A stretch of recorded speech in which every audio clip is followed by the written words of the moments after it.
here in the Sabi Sands. Here we are with the beautiful young giraffe. There are two more around, although this is by far the best visual. The others are, the third I cannot see at all now, but the second one is a bit hidden away.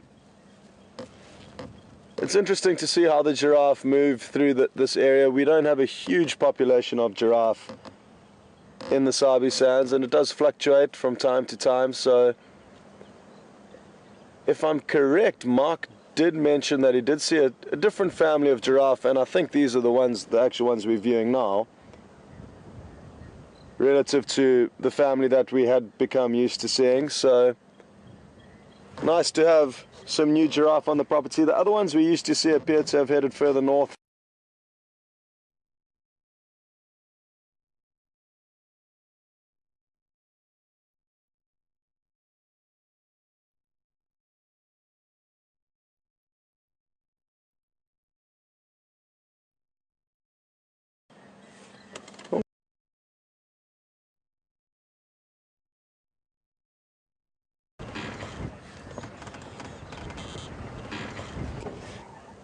From the Djuma hole water camera, the Djuma hole water camera, the Djuma water hole camera, there are apparently some animals having a small altercation there, and we want to get there as quick as we can to see this, so hold on.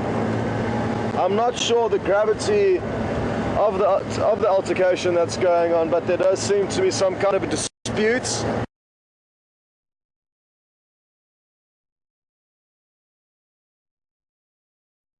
Ourselves to as soon as possible, so hold on.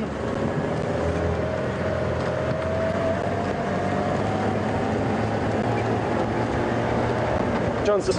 Wait.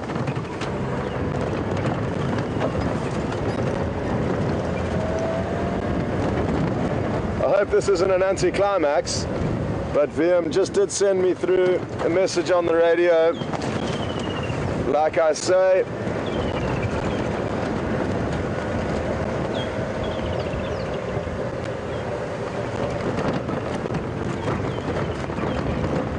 what a beautiful, cool morning it is for now.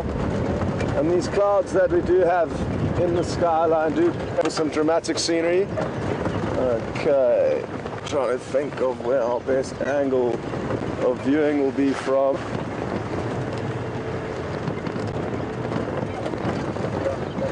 Should we go into the dam wall?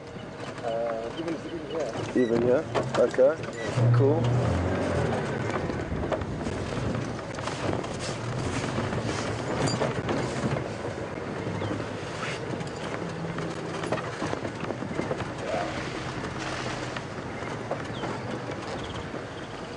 Okay folks, well, we do have two hippos here that are fighting.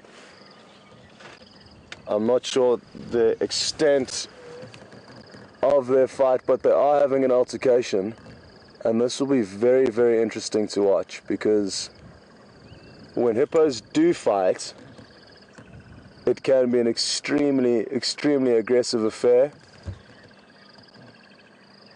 And we may be in for a show of brute force and power here shortly. So let's see what happens. It's quite normal for animals to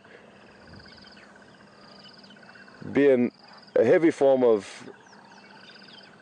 combat and then stop, regroup, reassess, regain energy, and then come crashing in again. So this is what they may be doing now. They may simply be having a small breather before the next clash.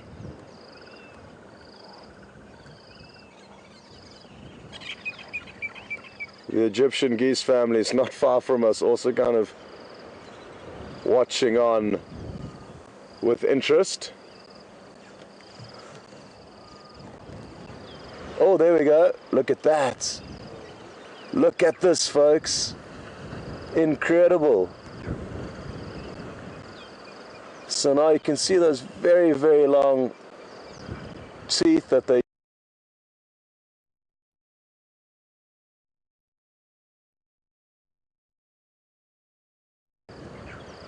try and get under one another's jaws. But this really is something, folks. And those are very sharp teeth, as you can see, and they can puncture all over their body. Started off the morning with such an intense sighting. Wow.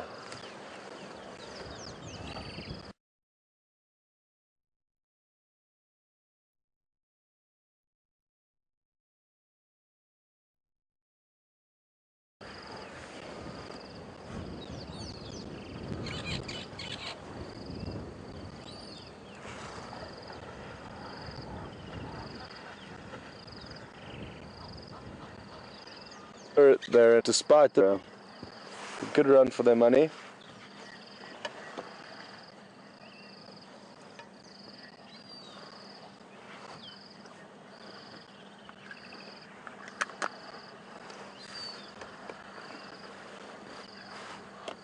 So this is in all likelihood two bulls, or I could almost guarantee that it's two hippo bulls that are fighting. And they are fighting over this territory, the Gowrie waterhole, or this dam.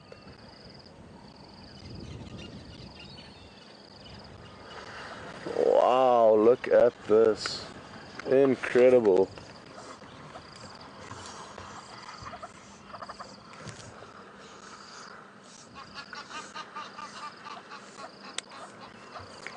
You can imagine it is a very tiring business doing what they are doing, so hence the breaks that I was talking about, but now they seem to be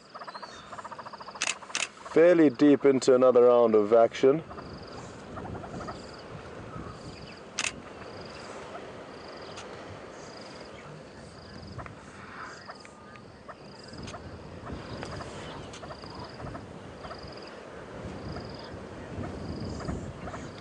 Because we have just arrived, it is hard to establish who's more dominant and who's bigger. I'm just trying to take in this whole scene, but for now, I think just watching this event unfold is going to be, wow, look at that.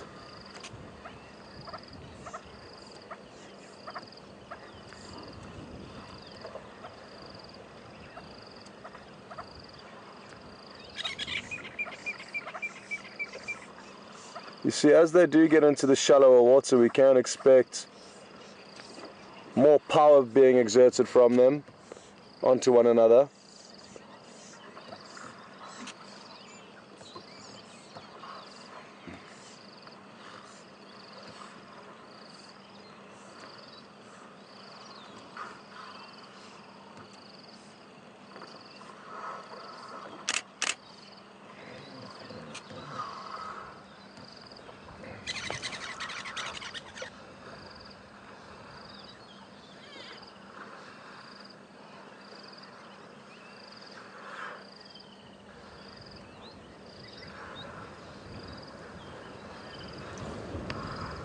They do appear to be coming closer towards us, which is certainly great for me with my camera, and also even with you guys, and the camera that Brian's doing a great job filming with can get slightly closer in when they do come closer. It's incredible actually seeing the waves lapping up onto the banks of the dam from all of their turbulence and movement. They're creating literal waves that are breaking onto the bank.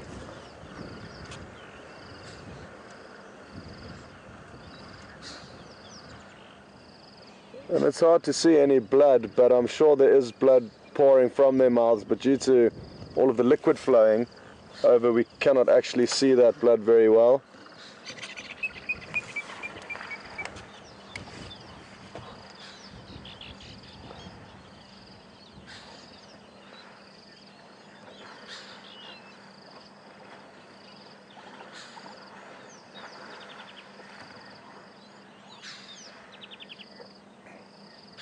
Now, as long as they stay head to head, it's appearing to be an even match, but if one does manage to turn one to its side and start biting down onto its body, or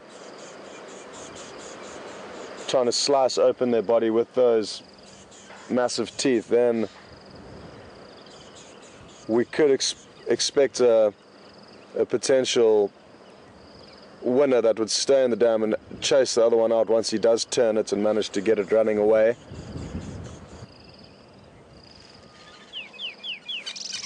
Well, isn't this incredible, folks? We have got an incredible sighting here. It's the first time there's been any sign of hippo fighting at Gowrie Dam since we got here, and you wonder why today is the day that these two males have decided to battle it out. There's no evidence of any other hippos around at the moment. Any females with their youngsters who would usually spend time here may have left the waterhole due to the volatile environment that it is today. But these two boys certainly do know that it is a popular dam and it is worth fighting over. So here they are battling it out for some prime property. Beautiful, look at the rainbow over there, Brian, and I'm sure she'll be able to show that while the hippo are having a breather. There's a beautiful rainbow on our left, which is a sign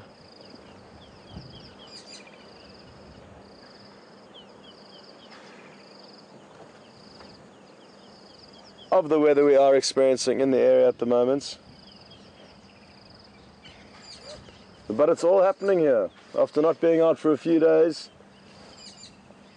it's certainly great to be back with hippos fighting and a beautiful rainbow.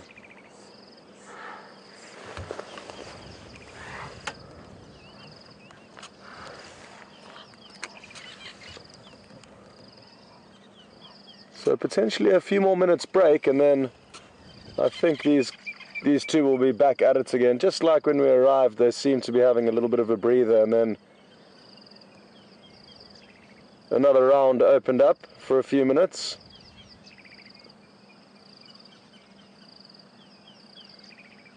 It really is a combination of strength and stamina, these fights, because they can go on for a long period of time. Who knows how many bouts or rounds of this they would have already been through last night, or wouldn't it be so nice to know when it did start? So I'm not sure if the Zoomy or anybody can give us some more information on when they did start fighting.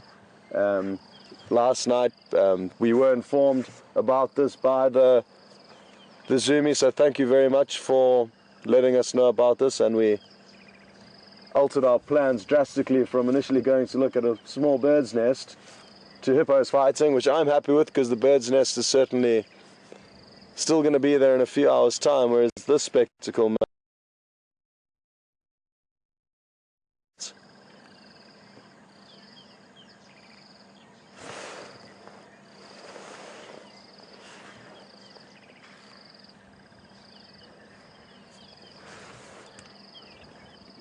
one another when they are having these fights, and if it may not then end up in death immediate death, one of these fights, but it can leave an animal with wounds severe enough to result in them dying. And we're not sure if the individual did die that we did see a few weeks ago, but it was severely damaged from a dispute. What can the geese see that they don't like? You can all of a sudden hear the Egyptian geese. Oh, it's another Egyptian goose coming in. Another two. Oh, great. So that is what got this pair of Egyptian goose all worked up. Another pair came past, obviously interested in potentially joining at the dam, but just like the hippo bulls we can see fighting over territory, the Egyptian geese have also fought for this territory. But they fight cooperatively, husband and wife, together for this patch. And thankfully they don't have to compete with the hippo. It sounds like and looks like, oh, that's a good sign. That's a territorial display, the way he's ruffling his poop.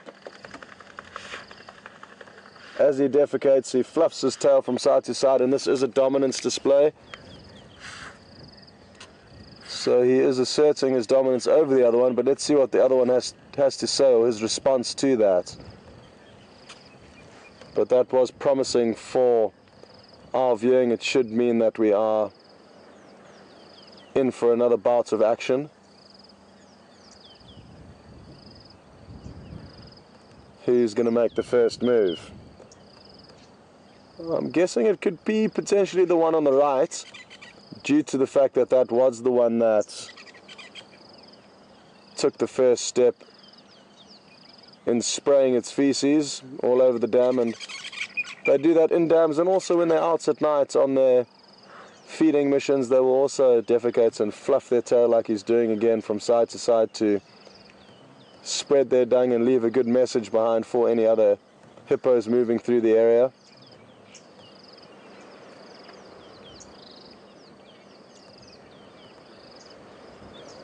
I highly doubt it's just going to end like that.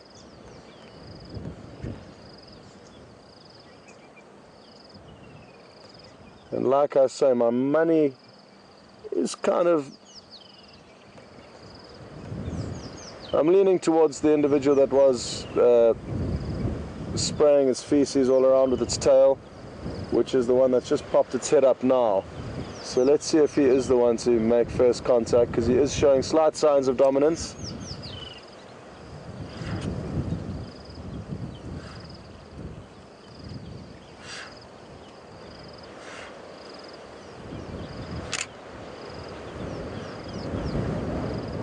Possibly still getting their breaths back, folks. If you think of just wrestling for a few minutes with... Oh, here we go.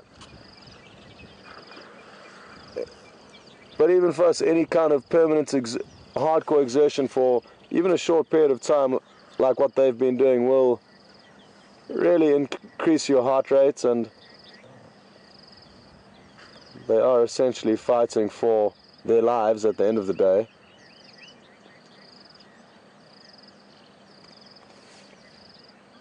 So these little breaks that we're seeing are normal and completely understandable.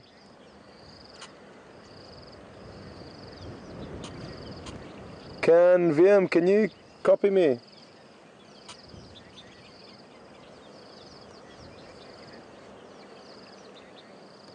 Anybody in final control, are you there?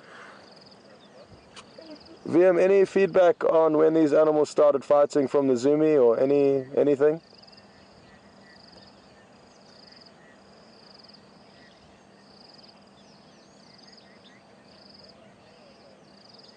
Okay, great. So VM says it was over an hour ago that these hippos started fighting, so that's useful information for us just to get an understanding of exactly what they are going through.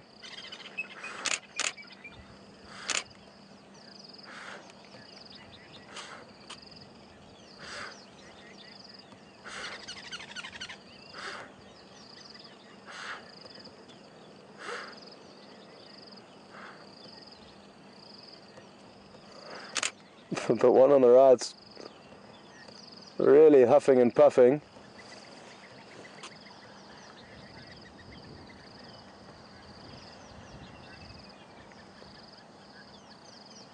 How will this end, folks? It's just impossible to tell. We can assume that one of them will be victorious potentially, but how victorious is hard to tell. Will he chase one completely out of this dam, or will they just retreat to opposite ends of the dam once they've established who's the boss initially? However, at the end of the day, they aren't going to tolerate one another going forward, so at some time in the near future, only one of them will be here. And won't it be an incredible thing to witness? Oh, look at that. Another great display.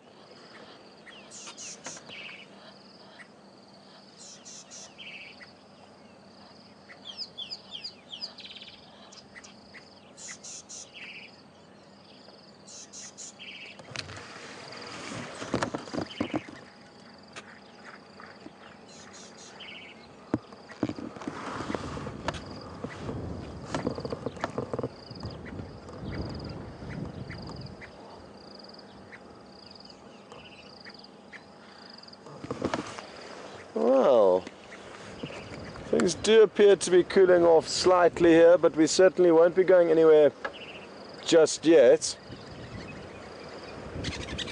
because I'm fairly convinced that they do still have more business to be done here, and simply once they have regained enough energy, I'm sure there will be some more action for us.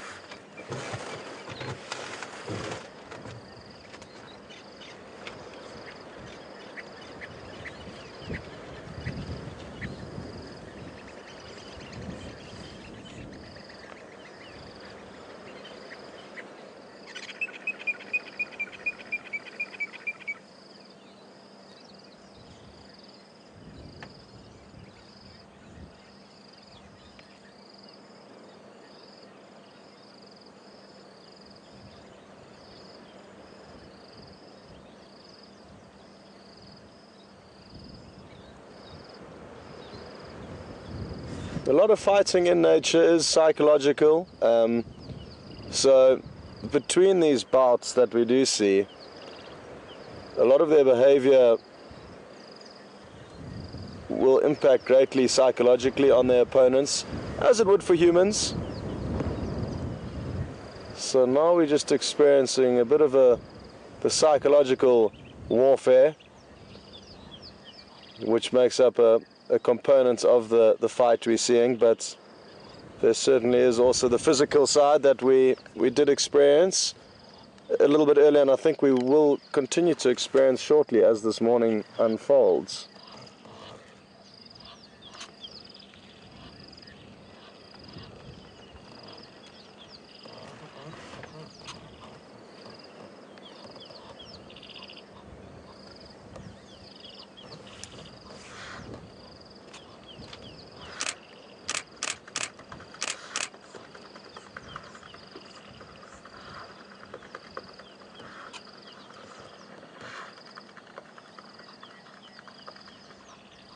What a bizarre show of strength.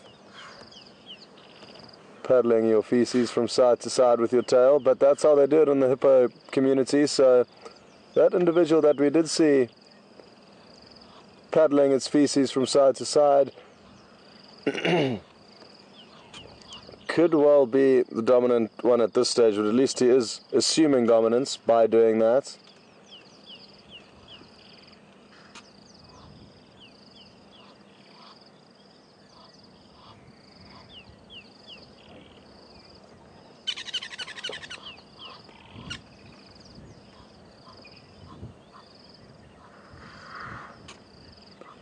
Is this the next round opening up here?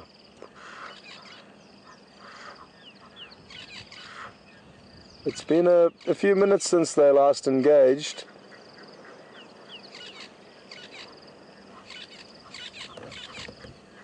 Oh! The family of geese are not sure what to do because they don't want to take their chicks anywhere into the water, so they're just kind of lurking in the fringes like this. They had just swam out a few meters and then the hippo started getting excited, so they all came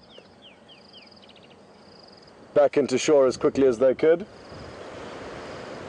Still doing very well, this family of Egyptian geese. All 7 goslings still there. So they've done a great job, these parents, at raising all 7. It's been just over 2 weeks now, I think, that we've watched them for. But they aren't having as peaceful a morning as they are used to here at Gari Dam.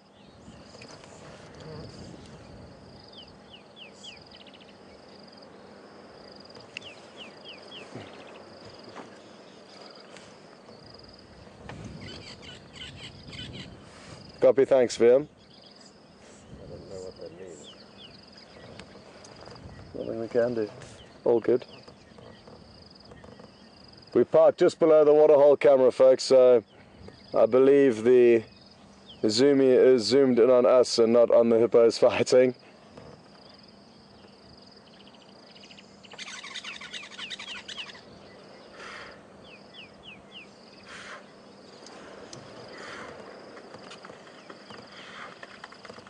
Okay, will this drive the one individual over the edge? This continual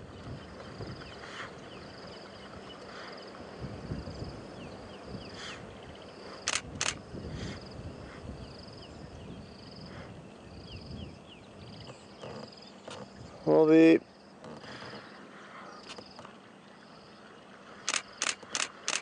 we go. There we have it. Things are heating up again here.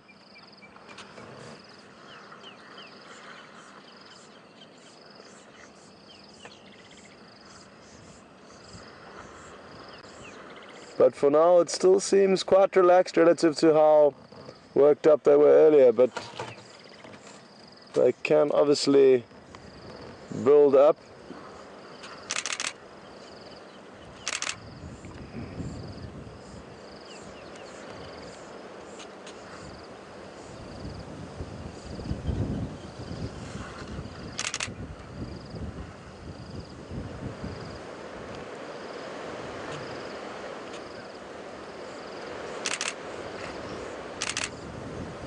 Incredible, folks.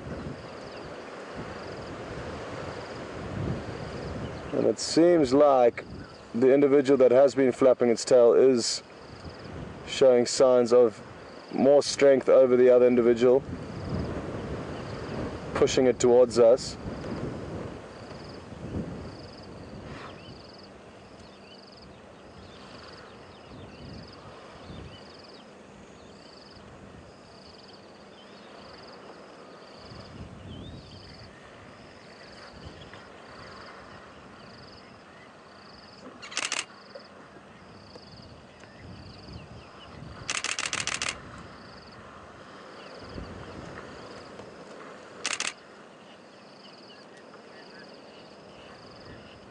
I'm sure they are just so tired from all of this fighting. And that's why we are seeing quite a lethargic battle, you could call it.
I'm not sure if you can hear, but there is a huge amount of flatulating going on between the two of them, which is quite interesting audio to hear in the middle of a serious fight like this.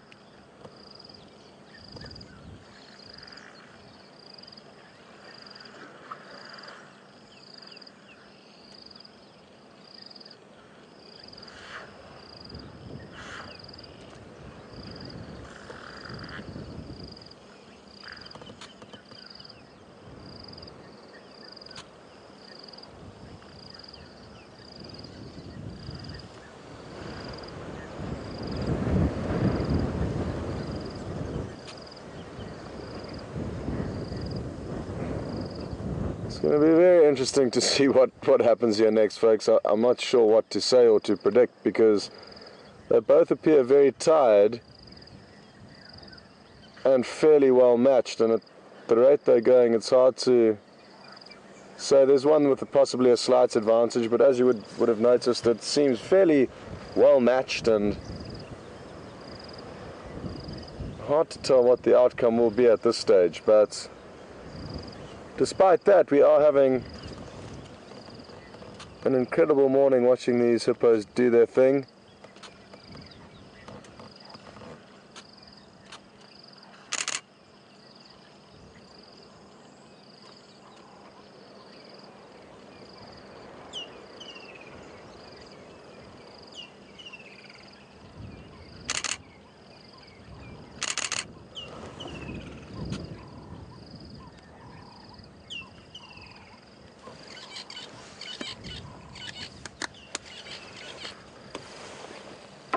The colors in the sky around us are really beautiful.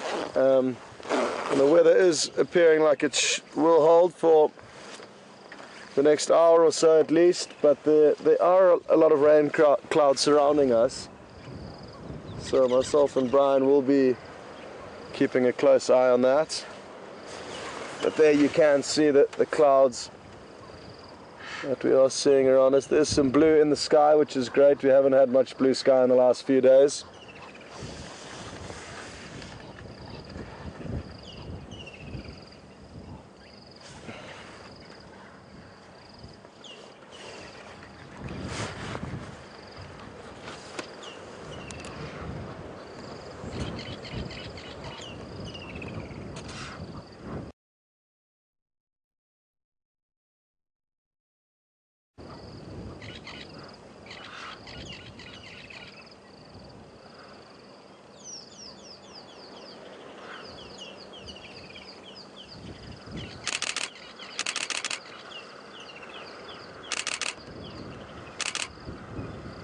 Wow, this is looking good because they're getting into shallower water, and when they do get into shallower water, their power becomes increased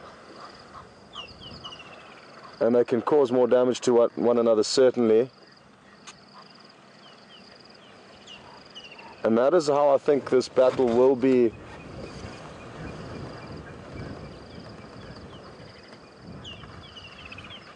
completed, is by one of them managing to get another individual into the shallows and then causing some potential damage when they are in the shallower waters where they can move quicker.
Oh, we've got a question through from Cindy. Good morning, Cindy. Cindy in Arizona. Welcome on board. Welcome to the hippo fight this morning. Now, Sandy has asked whether hippos only fight in the water or if they also fight on land. In my personal history of viewing hippos fighting, it has always been in water. But that's not to say that they cannot fight on land or won't fight on land. In certain areas, especially areas where water sources will be drying out and huge competition will be put on bulls to fight for their own little territories as rivers dry out. In situations like that, we can expect to see hippos fighting on land due to the fact that there is a lack of water. And like I say, once they do get into the shallows or do chase one of them does gain dominance over the other one and starts to chase it out of the dam, the fight could continue onto land. So I think it often starts in water but may end on land, as the one individual may chase the other completely out of the watery area, be it a river or a dam, a pool in a river or a dam like this. So good question, Cindy. I think the majority of it is done in water as a general rule because that is what they're fighting over, and thereafter potentially once one has gained dominance it may continue the fight onto land a little bit. And I have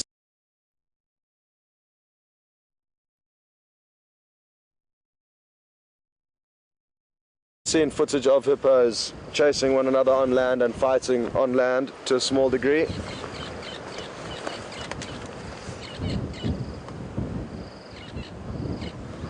What's that?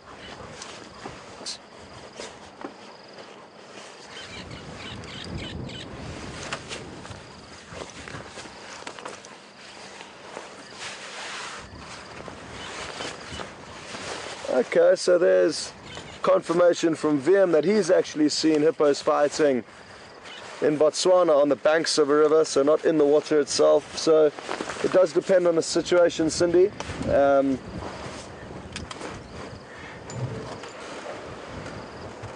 But good question, and thanks for putting that through. We've got some more of this very interesting display that we've seen of them spraying their feces from side to side with their tail, almost like a paddle.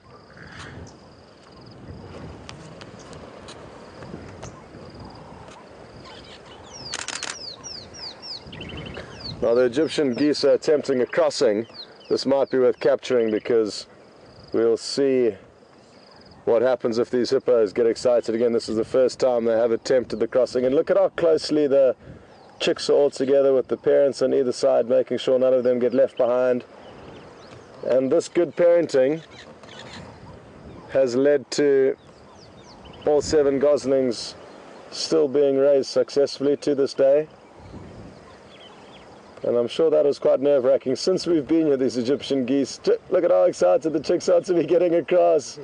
Awesome! Well, as you can see from the behavior of those little goslings, they were certainly excited to be on the other side of the dam after. And that is exactly why, because these hippos are still creating a bit of a scene here. And if I was a little gosling, I also would have been terrified crossing with those hippo doing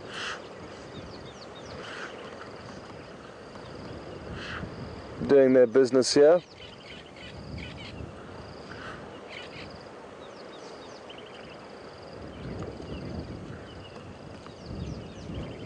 And folks, just to give you an idea, in my 3.5 years that I spent in the Sabi Sands, I saw hippo fighting, I think it was 4 times in 3.5 years. So what we're viewing here is very special and not something that is witnessed very often.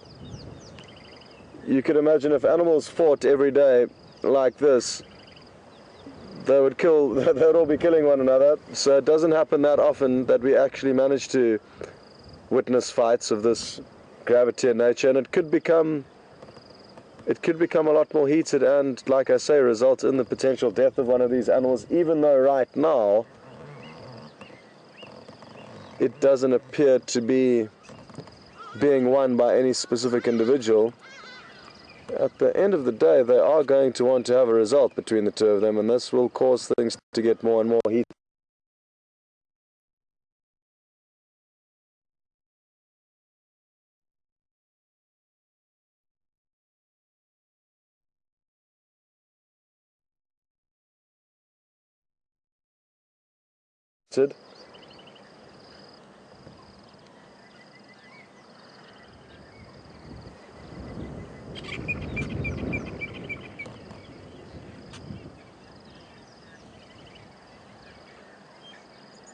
Things up, or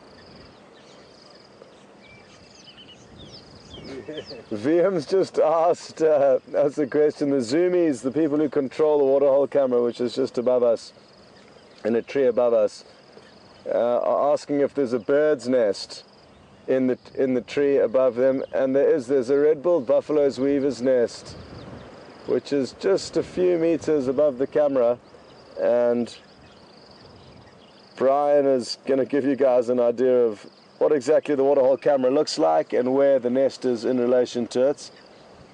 So there you can see the bird's nest, and you can hear the chicks within the nest.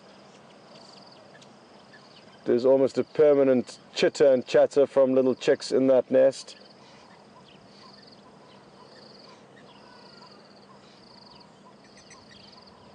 And there's a red-billed buffalo weaver, one of the adults, taking some time out.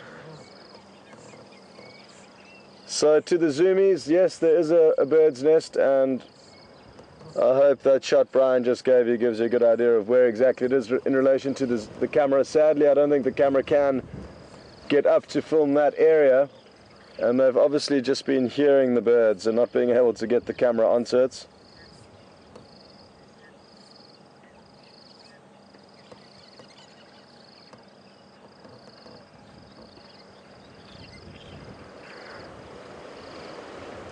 It is a toss-up what to do now, folks. This is obviously an event that doesn't happen very often, and something we should try and really make the most of.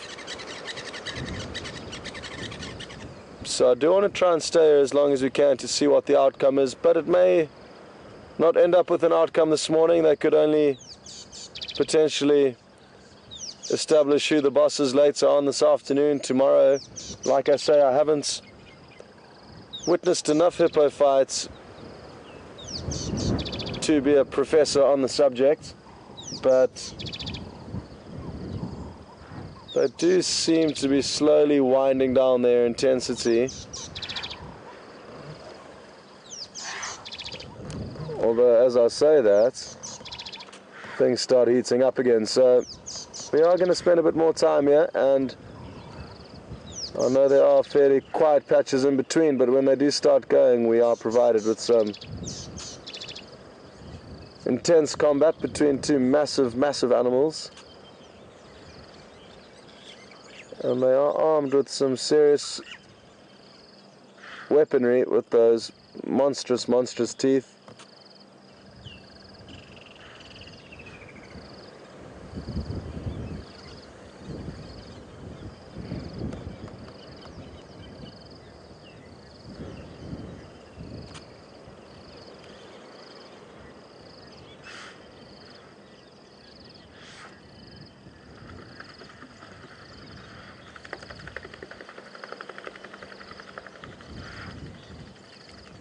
Now, I'm not a hippo, but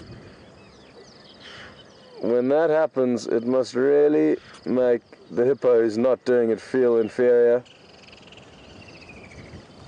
And that's why what we think is the slightly more dominant one keeps doing that, ruffling its feces with its tail like that. And there's only evidently one of them that's doing it, which is interesting. So rather than giving up completely the second one, it's still kind of putting up a fight, but not going as far as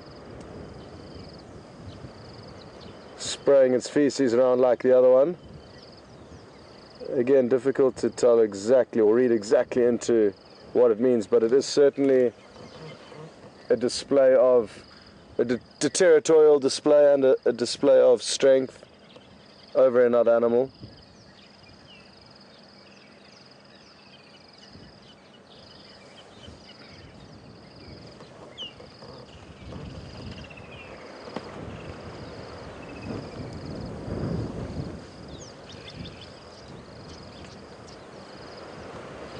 Any more questions coming through, VM?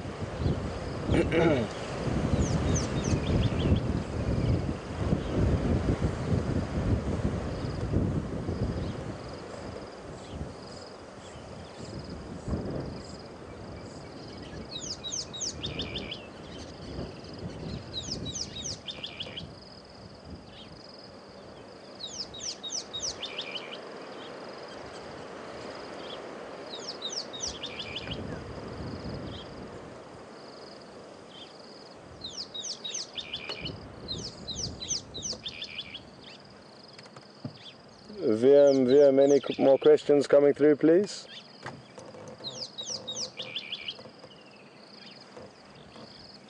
Is your earpiece plugged in? Yeah.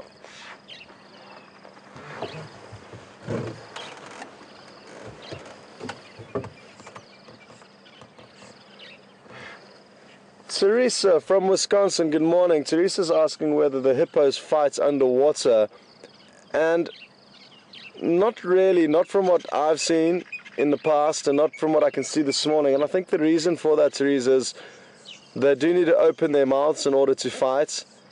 And if they were underwater, I think they would swallow a lot of water when they do open their mouths. So even though there's a lot of water around, when they are fighting here with their heads above the water, I think it's less likely to have a choking effect on them, whereas if they were to try and do it underwater, they would ingest a lot of this water, which wouldn't aid in their fighting too well.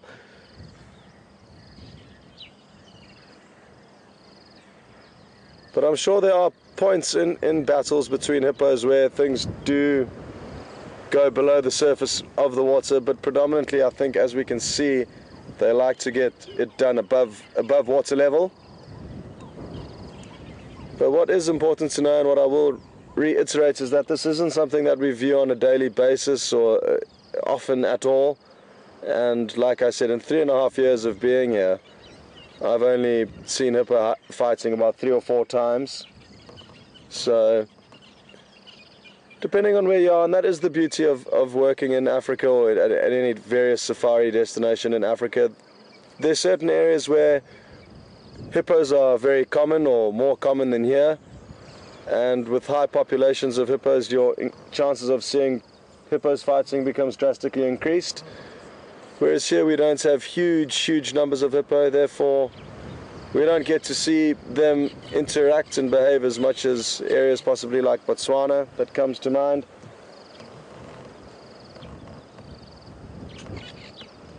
So this is something very special for us to be viewing.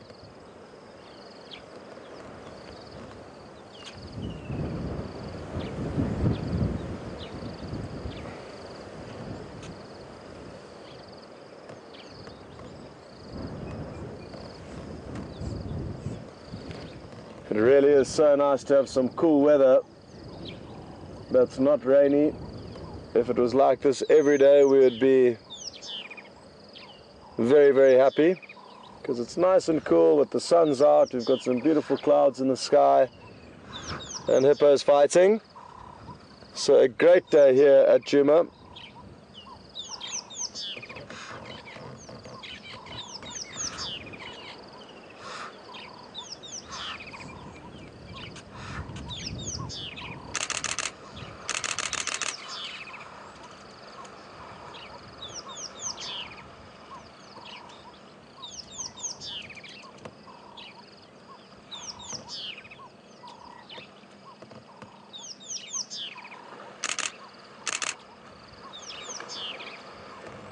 Well folks, this is round 4 of this morning's entertainment. And like I say, when they get into the shallower water, we can expect more damage to be inflicted on one another, because they can move their bodies faster the shallower the water becomes, and therefore bite on and lacerate. They don't only bite one another, because their dental structure has 2 teeth from the bottom jaw that literally point straight forward. Those can be used almost to slash one another.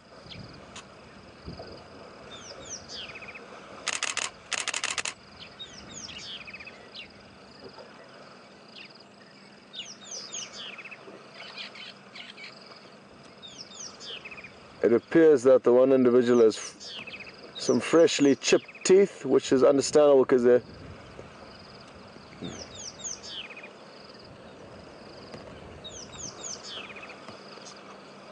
Joss from Brisbane. Morning Joss, and welcome on board.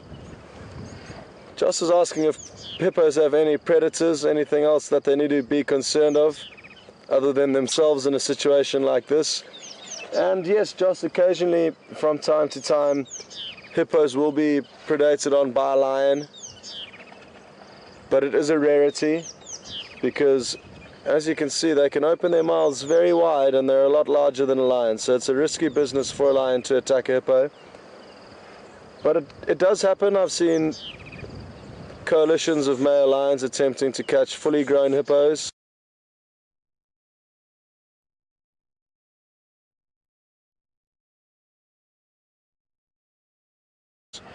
And also you get prides of big lion. Now a big pride of lion would be 20 plus cats, so 20 lion on one of these, you can imagine the hippo is going to have a lot of work to do, and the lion do stand a chance. Smaller lion, they're kind of different bracket, because yes, their mother can defend them, but it would be more likely for a lion to catch baby hippo than large ones. And I wouldn't be surprised either if the sneaky leopards managed to catch a very newborn baby hippo at some stage. But yes, lion would be the most likely predator for a hippo, but not a common one. And like I say, it's unlikely, but I'm sure leopard would have. Wow, look at this.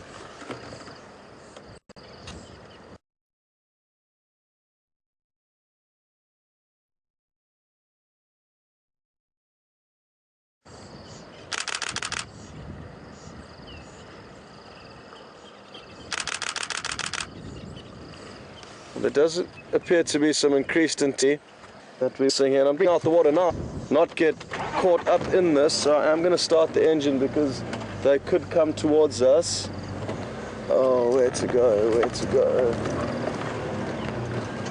But that is what I spoke about earlier, folks, that initial, as soon as they get turned,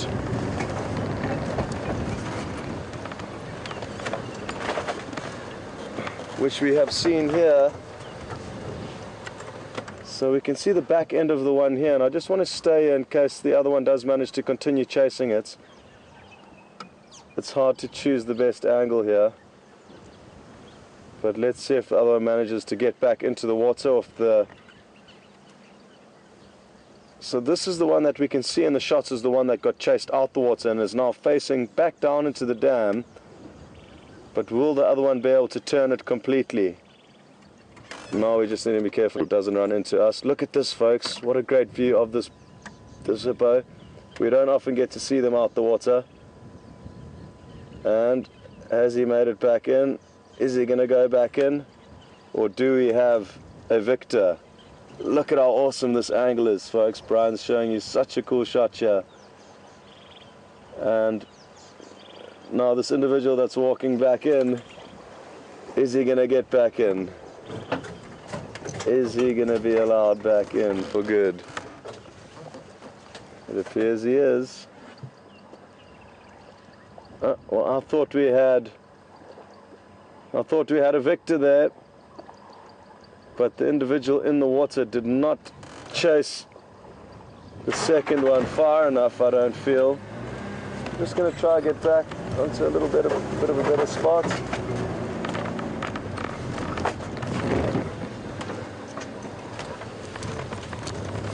Oh well, that was interesting, folks, and I'm surprised that we didn't actually get a complete victory there.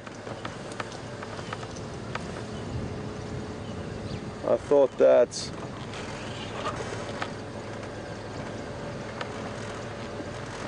we certainly might have had. Is that okay, Brian?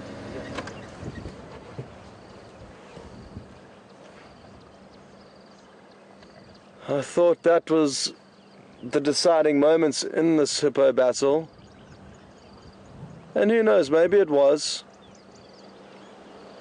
Maybe now the fact that one individual did manage to actually get the other one out and running away would have indicated to this individual, this was the individual that was chased out of the water that we're looking at. And maybe that means that between the two of them they know who the boss is. But that's him vocalizing and him possibly saying, no, this isn't over, we have more to discuss regarding the property, the conflict over property here. I'm really trying to take a close look when they open their mouth through my binoculars to see if we can see any decent wounds around the mouth. There certainly didn't appear to be any on the body of the individual that was chased out the water. But so happy that you managed to see it out the water. We don't often see them out the water because they do graze on grass nocturnally. So I'm hoping a lot of you got your first good visual of a hippo out the water.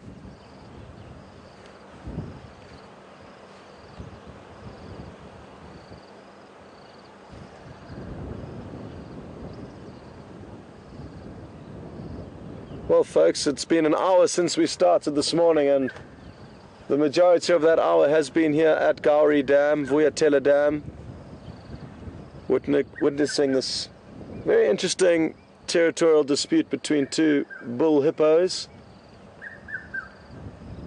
We're not sure why exactly they decided to come to blows today, but that is the case, and it appears all the other hippo that usually reside here during the day have left these two to do their business, and I'm sure will return at some stage, and that is why these two are fighting over it, that in the knowing that female hippo do like this pond and they will come back. The intensity is increasing, folks. It certainly is increasing.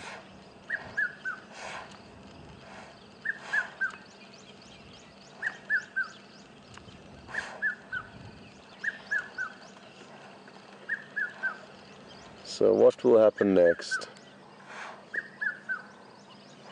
Red-chested cuckoo calling above us.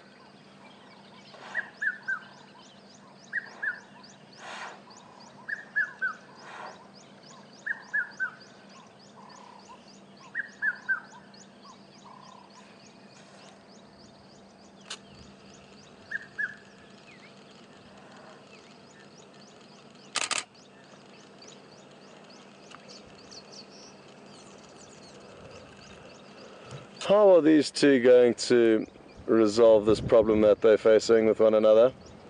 A very evenly matched dispute, and thankfully at this stage they don't appear to have caused too much harm to one another, which shows how tough they are, because if that had been one of us in the water, we would have certainly be ruled out of contention by now, whereas these two hardly appear to even have any scratches on them. I'm sure they do have a few small scratches around the mouth, but it is really interesting to note how strong their skin is and how tough they are when they are fighting like this. Let's see if we can pick up any wounds there with the binoculars.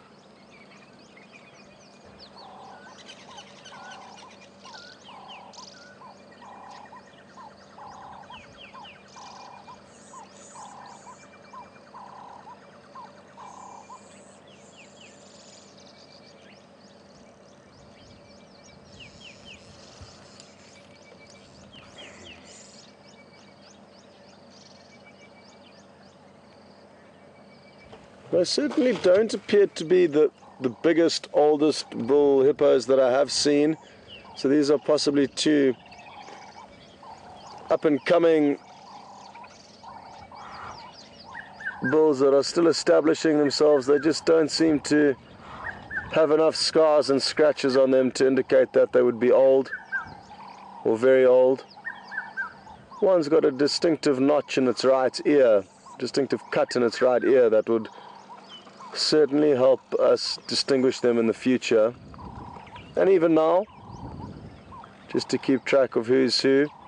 The individual with the notch on the ear does appear to be the more dominant one at this stage, and if looks are anything to go by, that raggedy ear and slightly older appearance would mean that he is the more experienced than the other individual.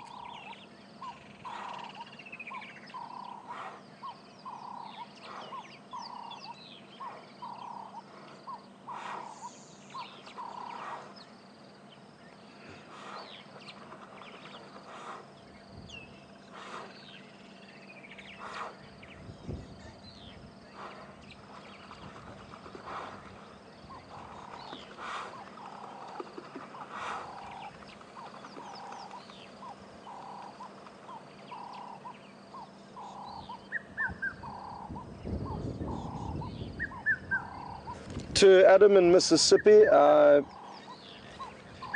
believe you're thoroughly enjoying this sighting and glad to have you on board with us here in the Sabi Sands and enjoying this incredible sighting this morning, Adam. So thanks for your positive feedback and glad to have you on board with us.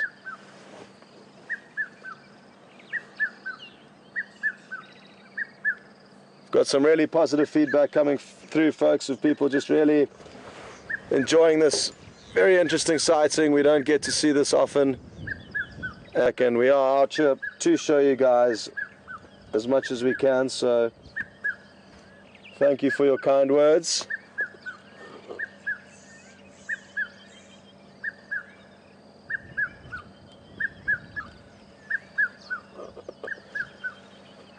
The red-chested cuckoo is still calling very incessantly.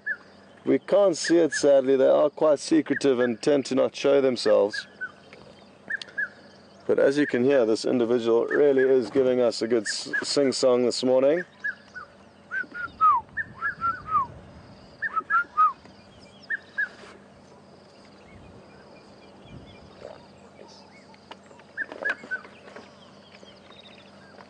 Okay. Well, they appear to...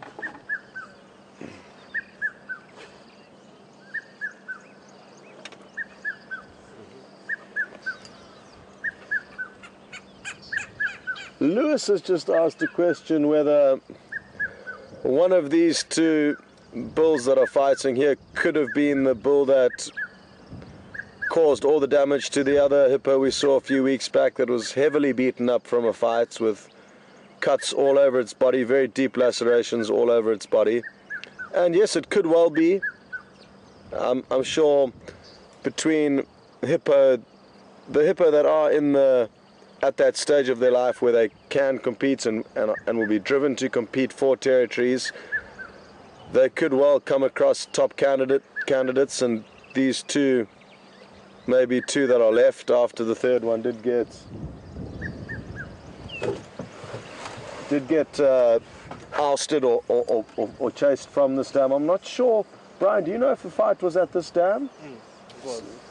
So the initial hippo fight, I wasn't sure when it all unfolded. I just got to see the hippo on one or two occasions after the fight, once it had sustained all these injuries. And according to Brian, the fight did actually happen here, so this could still be the same dominant male now. The one with the little cuts in his ear, I'm guessing, is the dominant one. And it could but well have been that individual that did cause all the damage to that injured hippo that we have lost track of. We're not sure where it is, if it's still alive. It's literally just gone off the radar, which is possible.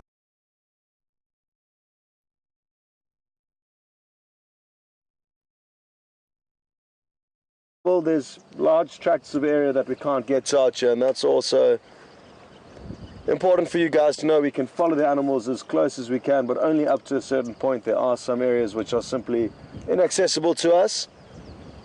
But that is a very good question and good point. I'll be here that did have a big fight and came out on top, considerably so, of the other hippo, which was hugely damaged. It had a lot of cuts down its body, and I can't help but feel that it has passed away. But I could be wrong. I could well be wrong. But now, what a sight we do have here, or we have had this morning with these hippos fighting. From the moment we arrived, when they seemed to kind of be between fights, resting, up till now, they've probably had about 5 or 6 different almost rounds, as you could call it, as if they were boxing. And the rounds tend to be around a minute, and then they get tired, regroup, regain their breath, and then go in again. But it's hard to tell how much longer it will continue this morning.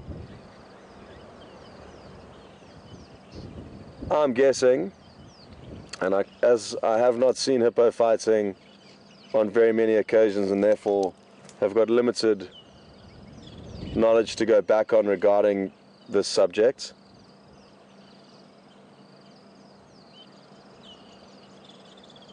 but potentially, yeah, that they would calm down today and then potentially increase their intensity this afternoon. I was really surprised earlier that when it did chase, when the one did manage to turn the other and get it out the water, I thought it would have continued chasing it and make sure to get rid of it completely, but it didn't take that opportunity, and I'm not sure why, but now they are both back in the water. There's a little wagtail hunting here on the fringe of the water. That's quite pretty. There's a bird called a pied wagtail, an African pied wagtail. Really pretty little bird, and it's aptly named because, as you can see, their tail does do a lot of wagging. Stand by. Come on, be a wagtail. Well, this wagtail has just decided to temporarily stop wagging its tail, but they do typically wag them a lot. And if we keep watching it, we will see it run quite quickly. They chase their prey on foot. There we go. They've got an incredible turn of speed. And these specific individuals do associate themselves with water. They're often around rivers or dams, the pied wagtail. And they often do also wag their tail, but this one evidently... Oh, there we go, there we're getting a bit of the wagging, that's better. That's more typical of their behavior. And you can probably hear the hippo getting worked up, so we're going to leave the wagtail temporarily and see what the hippo have decided their next move shall be.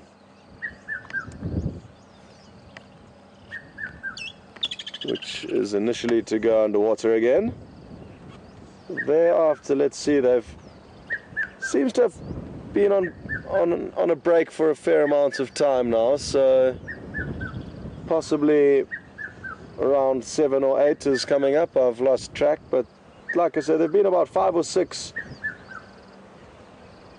bouts of fighting of varying intensities, only one of which did show complete dominance over the other, and it did manage to get it out the water but didn't chase it away completely.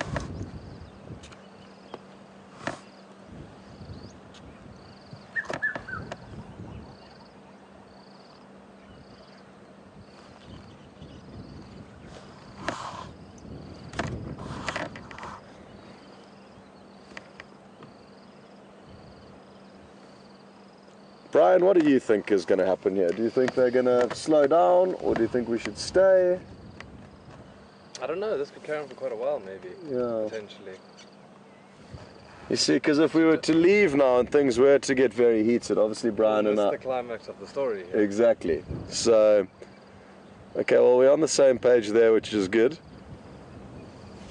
So folks, do bear with us. Like I say, we don't see hippo fighting very often, so I think it is important for us to document and show you as much of this as we can, because, well, firstly, I don't know what else is out there. I haven't had any other game drive vehicles this morning. Possibly guests in the area have been safaried out, and that does happen, and when weather does... Okay, good. Well, there's a lot of people on Twitter mentioning we should stay, which is great. We're all on the same page here. Myself and Brian are comfortable.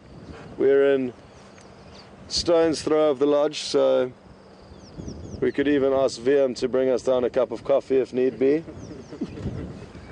And some rusks. And some rusks.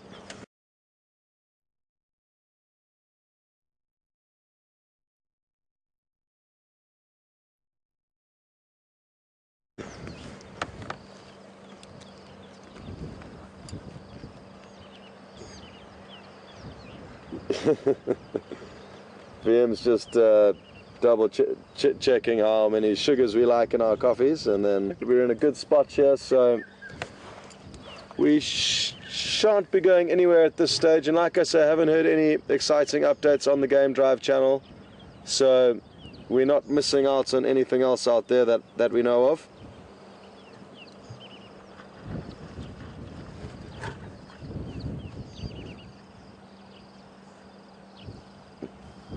My only My main goal for this morning, and for those of you who were here as we got mobile, was to go and look for a small family of birds called white-crowned shrikes, and we found their nest about 5 or 6 days ago, and there were 4 little chicks in there, very cute little bowl-shaped nest. And that was going to be the initial plan this morning before VM let us know that there was some action here at the Djuma waterhole. So we did a U-turn, nearly lost Brian in the process, and rushed along here as quick as we could to not miss out on anything. I didn't know the gravity of the fight that was underway. All VM said was hippos fighting at Gowrie Dam, and that was all the information I needed to rush over here.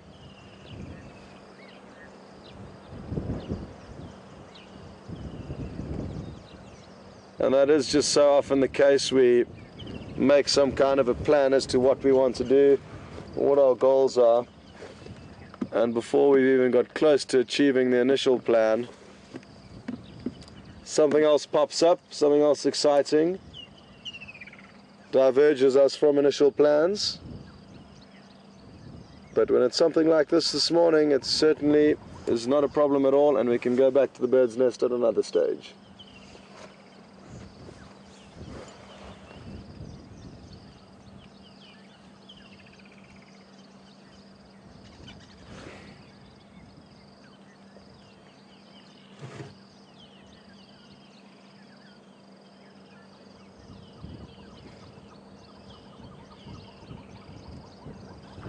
Oh, look at that. Just as we thought things were calming down, they erupted from out of the water. And surely it's time for another round.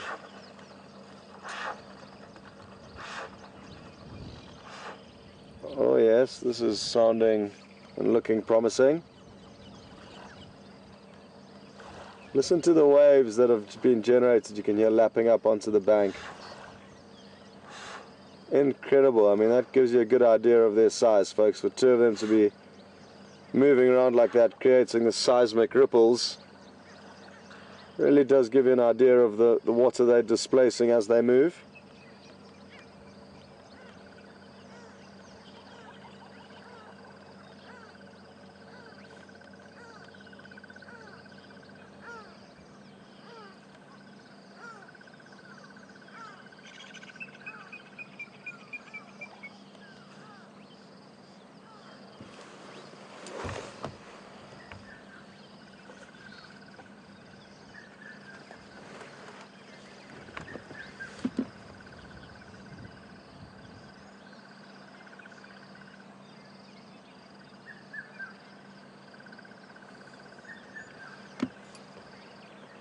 Okay.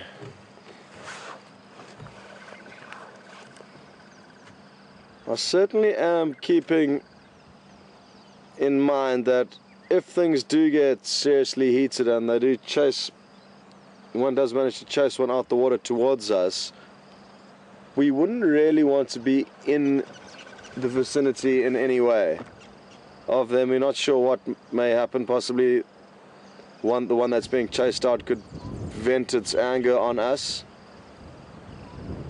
and I think the chance of them flipping this vehicle that we are in is fairly good, if not just plucking one of us off it. So I am bearing that in mind, because I wouldn't like to be bitten by a hippo, or let Brian be bitten by one. You plucked off the vehicle by a hippo. No, it wouldn't be a good end to the morning or the year. So it is something I am bearing in mind, folks, especially when they came out the water earlier. I wanted to show you as much as possible, but I also didn't want to put us in any danger, because you really just don't know what they might do. So what's best is to understand what they can do to you if they want to, and then act accordingly. The ground is also muddy from all the rain we've been having, so I have factored that into the escaping equation. It's not as easy to escape when there's a chance of you getting stuck or sliding or slipping about.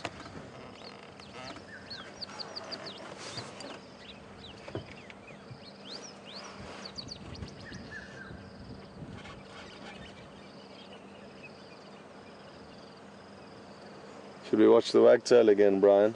It seems to be having a... Oh, it's just down there to the right. It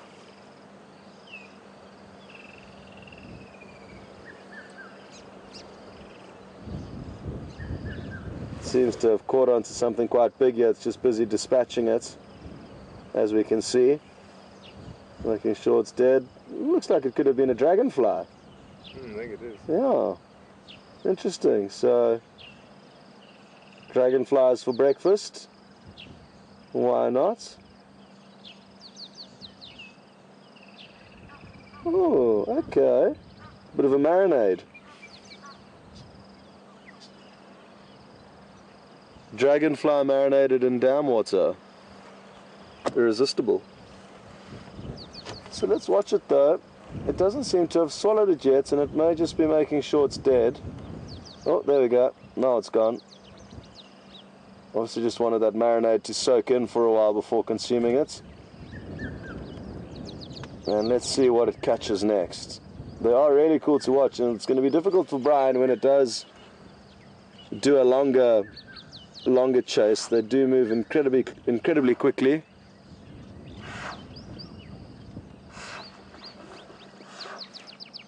We're trying to balance up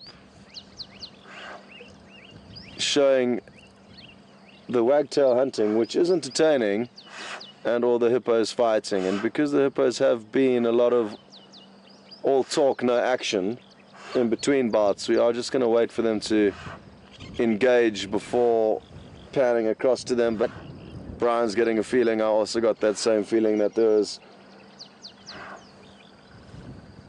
an imminent engagement, but they have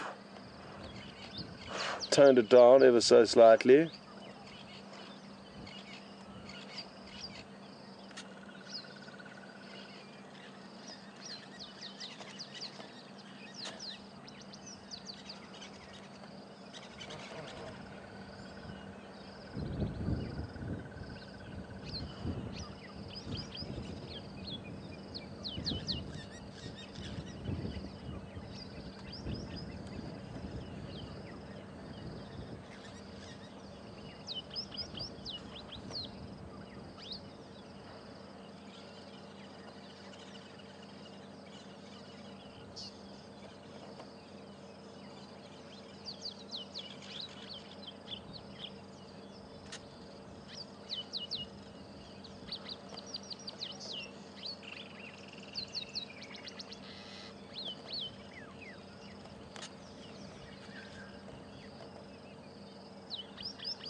Go away bird crying in the background.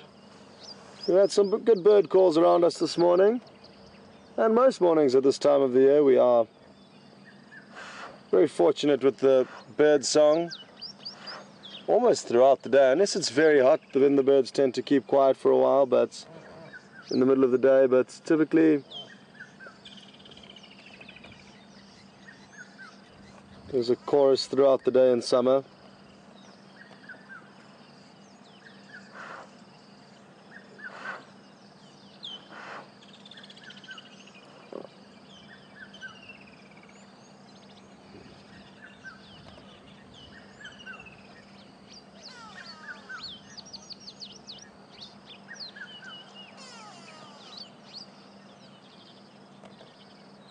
Anna Marie has just asked a question all the way from Cherry Hill.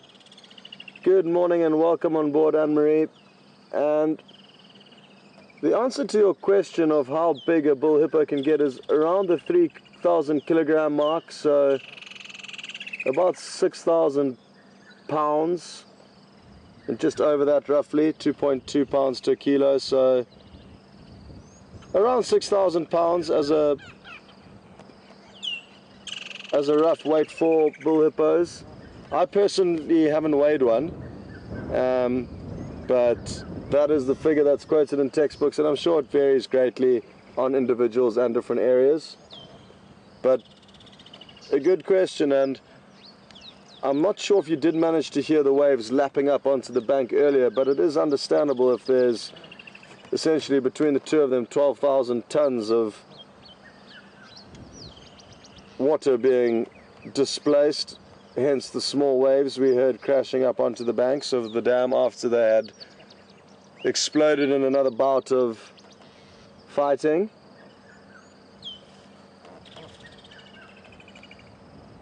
But thanks for that question, and keep the questions coming, folks. On Twitter it's #SafariLive, and on email it's questions@wildearth.tv, and VM will do his best to get as many of those questions through to me as possible.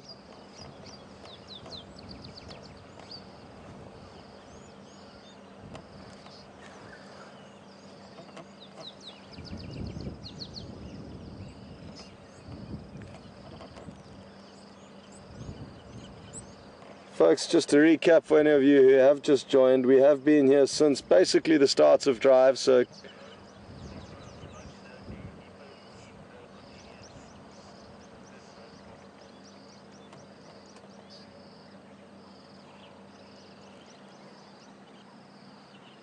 Chris Copper, good morning Chris, one of our regular viewers. Welcome on board this morning, and I'm sure you're enjoying this. Chris has asked whether hippos' teeth continue growing throughout their life, and I'm not entirely sure if they do, to be honest. They do grow incredibly long, but I'd like to think that there would be a limit to how long they grow for. However, I do not know the answer to that question, Chris, so if anyone does have easy access to the internet, possibly they could Google that or try and establish any definitive answer to that question, but I'm not entirely sure. I'm inclined to think that they would have to slow down or stop at some stage, but that's just my initial thoughts, and I'm not entirely sure. So any further feedback on that would be great. And Chris, sorry that I can't answer that question exactly, but that's the great thing about you guys asking questions. It does. Okay, well, Alex, who's come through to work this morning as well, is checking up on it for us in the control. And the hippo have evidently got a bit more excited about something. And will it result in some more action for us? Let's wait and see.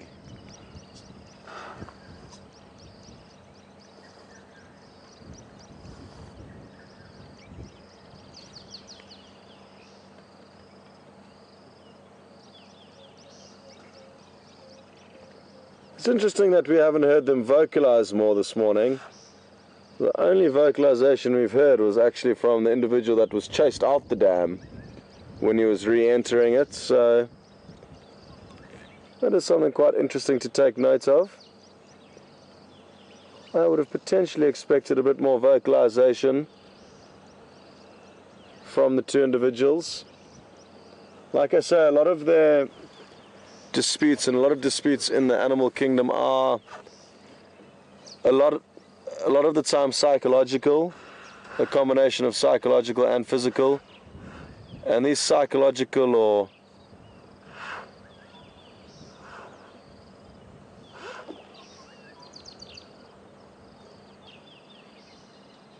the psychological component is brought up in different ways, and that could be of them vocalizing louder than one another or more than one another to indicate that they're in charge, or signals like them flapping their dung from side to side.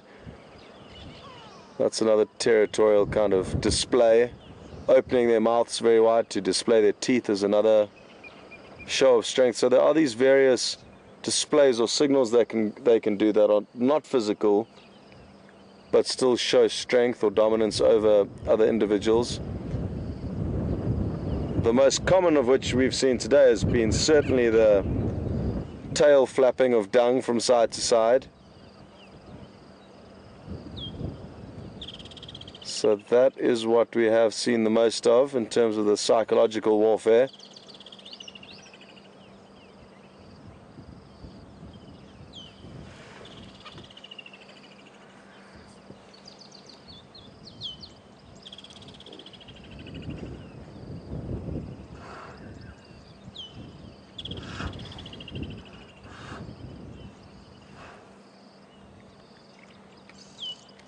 But in general, folks, I think it is fair to say that the intensity is subsiding as the morning progresses, and especially since the one individual did manage to get the other one out the water, which I'm sure was a large personal victory and reassurance that it is certainly dominant over the other one, but the other one didn't leave for good and is still backing himself with a chance of staking claim to this beautiful stretch of water that they are fighting over.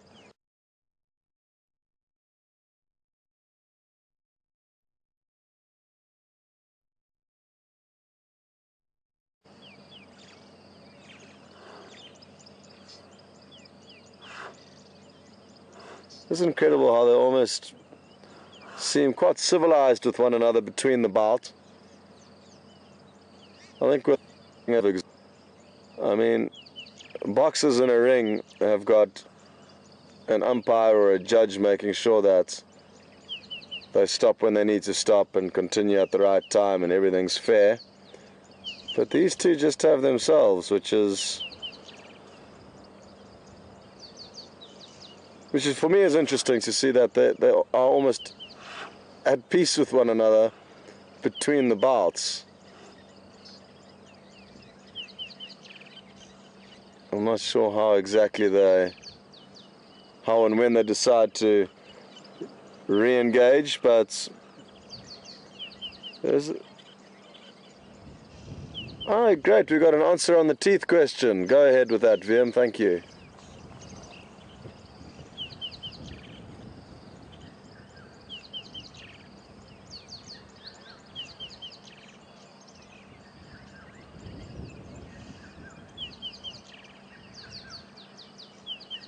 Okay, cool. Thanks very much, VM. Well, folks and Chris, most importantly, who asked the question regarding the teeth, Alex and somebody, I think Sparrow, I forget the first name, sorry, VM will remind me, has confirmed that their teeth do grow throughout their life, but are just worn down. Labora Sparrow, thank you very much for your help on this matter. And their teeth do grow permanently, and in retrospect it does make sense because they would occlude against one another, they would rub against one another, therefore keeping them worn down to manageable length. But thanks very much for all your help on that and for clearing up with me. And Chris, you've got your answer fairly quickly, which is great.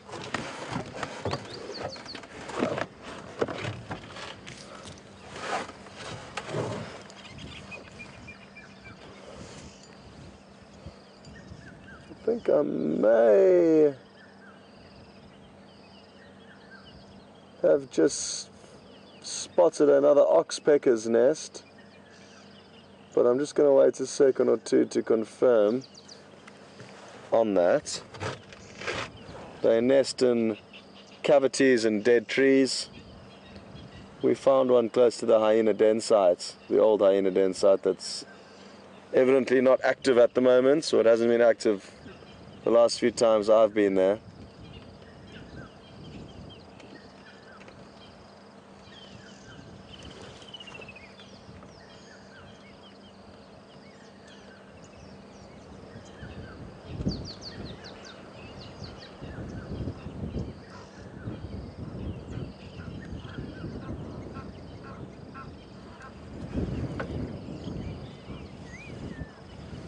Well, the blue sky that we saw earlier has now gone, and we don't really have any blue sky. We are completely surrounded by clouds, but thankfully for the time being they don't look to be of any concern to us. However, I have a strong feeling that between drives today we will get rain, so I think we should be okay until 9 o'clock this morning to finish the morning drive. But thereafter, I am concerned about what's going to happen later this afternoon and what exactly is going to happen with these two right now, snorting at one another. Come on, give us one last show of your...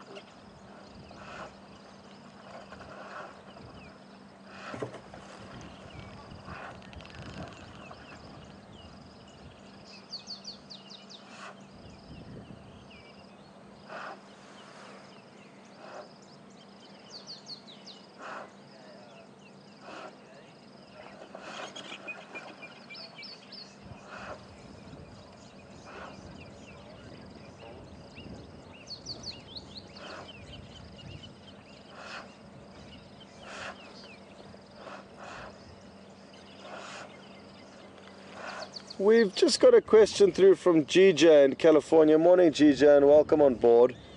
And GJ is asking if these two are siblings that are simply practicing for a future dispute or a more important dispute in later life. And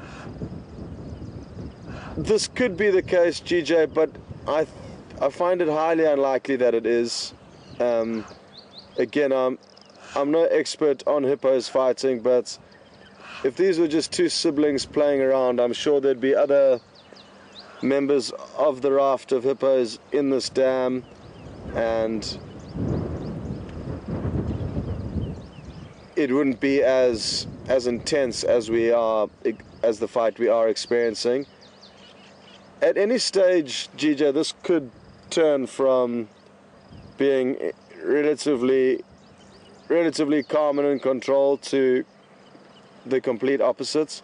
But what would cause that, I'm not actually sure. So what would trigger that change in intensity and ferociousness of this fight? But I do understand where you're coming from. It doesn't seem too intense, but this is often how fights in the animal kingdom play out. It takes time and many different attempts between one another to establish whose dominance. And ideally, they'd be able to establish dominance without one individual causing huge damage to another. However, in a well-placed bout, when it's equal, either one will want to stand down, and therefore it will result in it becoming a potentially fatal fight. Oh, there's an oxpecker that's just landed on one's head. That is not the place where you want to be. It's a dangerous environment. Is it an oxpecker? Let me just double check. Yeah.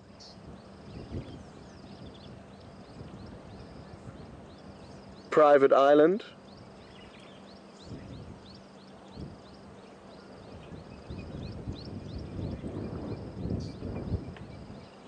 Looks like a young oxpecker. It doesn't have its full adult plumage or coloration. Its beak isn't bright yellow. Oh, that was awesome. Its island just disappeared.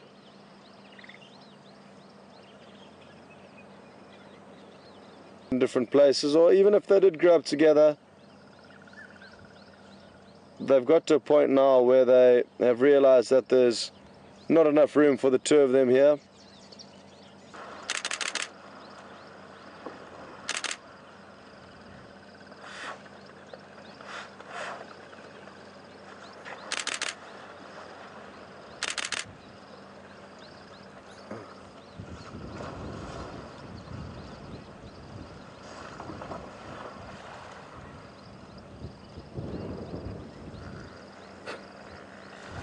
Dave on Twitter has just put through a very interesting fact for us regarding hippo ivory, and that is that George W. Bush had his dentures carved out of hippo ivory.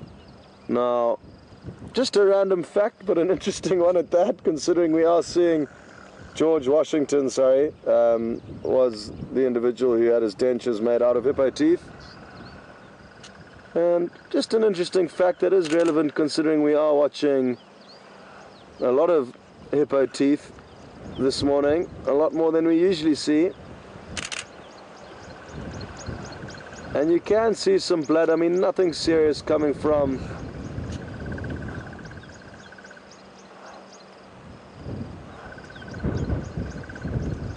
the jaws of these animals, but that is understandable considering how they have been crashing into one another.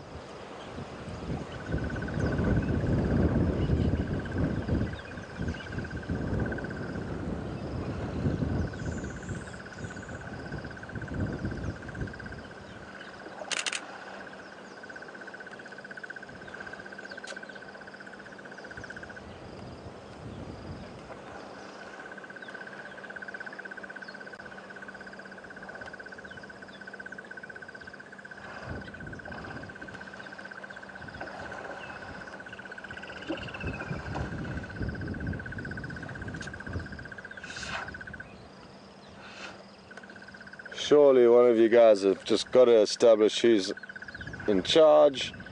One of you's got to accept that you're not good enough.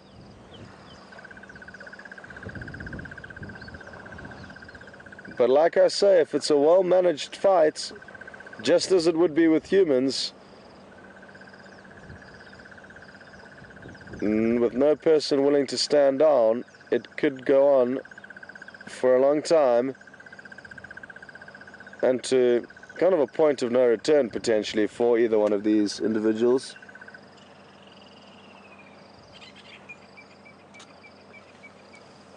But let's see what happens now that they are getting onto the shallower section, it appears. It is at times like this where one may turn the other and get it out the dam, but as we did see earlier, the individual that did prove dominant for a short period of time and turn the one and get it running out the dam.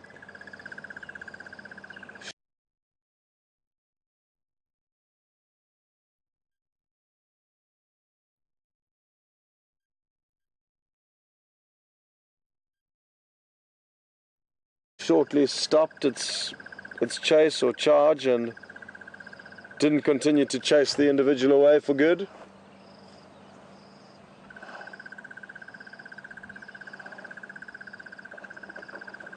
It appearing, being swished from side to side. That interesting mouth movement that they do, opening and closing their mouth. I don't know if that's simply to soothe the little cuts and sores from the fighting, or to entice the other individual in.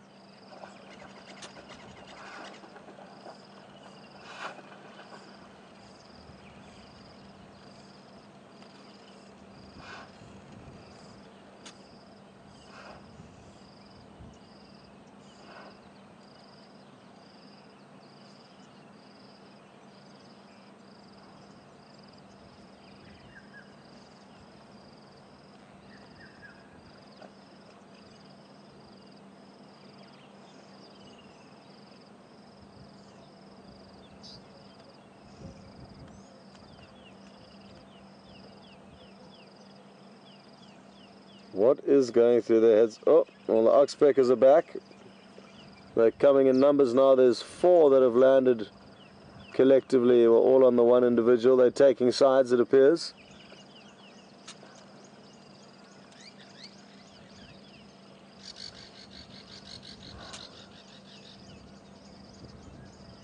I think they've simply chosen that one because he was more submerged out the water. Or less submerged in the water, more submerged out the water. A bigger island on which to beach themselves.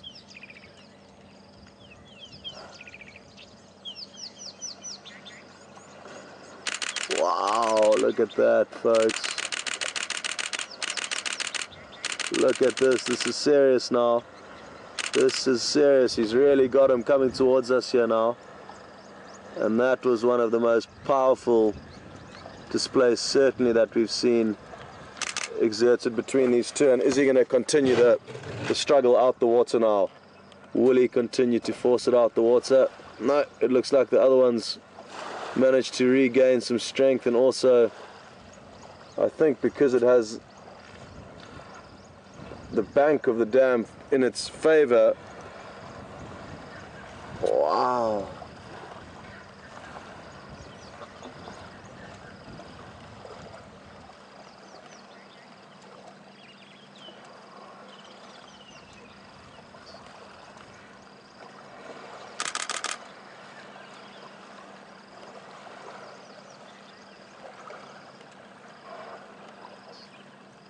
Now you saw how quickly the one individual managed to force the other one in one direction. He really did have the upper hand, but it did turn at one point, and now the individual that was getting taught a lesson has evidently pulled back a few notches. But what we have is certainly seen as an increase in intensity.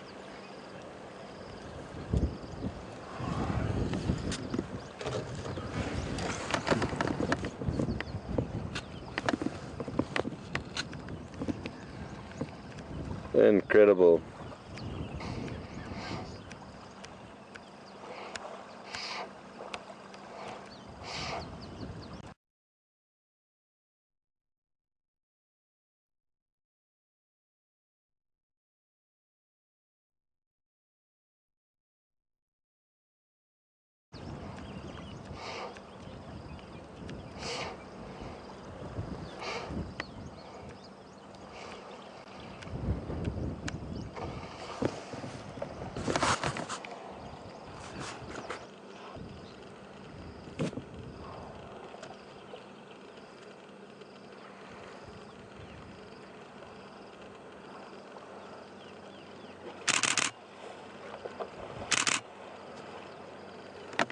The problem is they do get tired, understandably, and now, even after that very intense battle, they need a small break now, it appears, to regain their breath and their strength.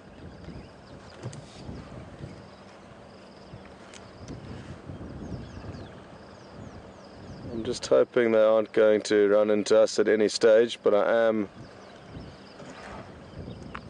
mentally prepared to get this vehicle started and out of here as quickly as possible.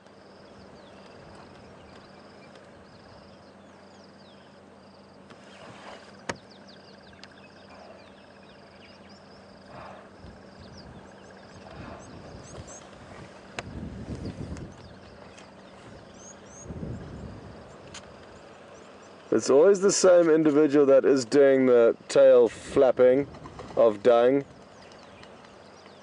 And that is the individual that did get chased out the water and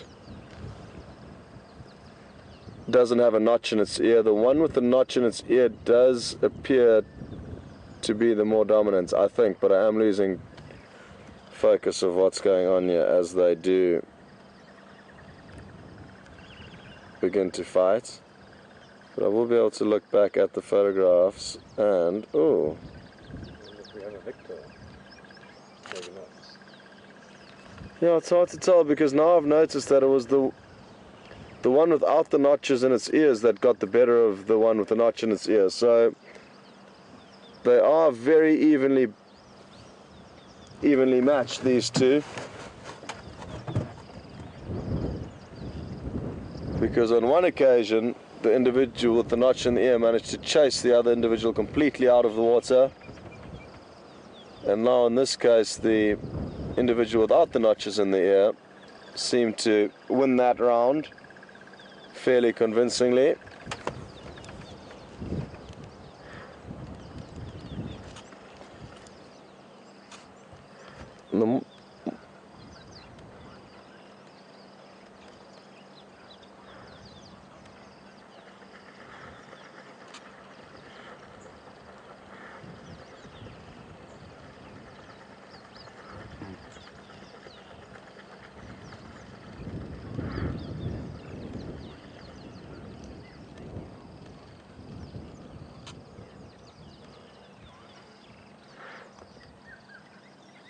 Doris from Kentucky, good morning. Doris has just provided us with some interesting information on this hippo. And Doris has been watching Wild Earth for years and remembers that there was a hippo at Gowrie Dam with a notch in its ear a few years back when they were last filming here. So it could well be that same individual.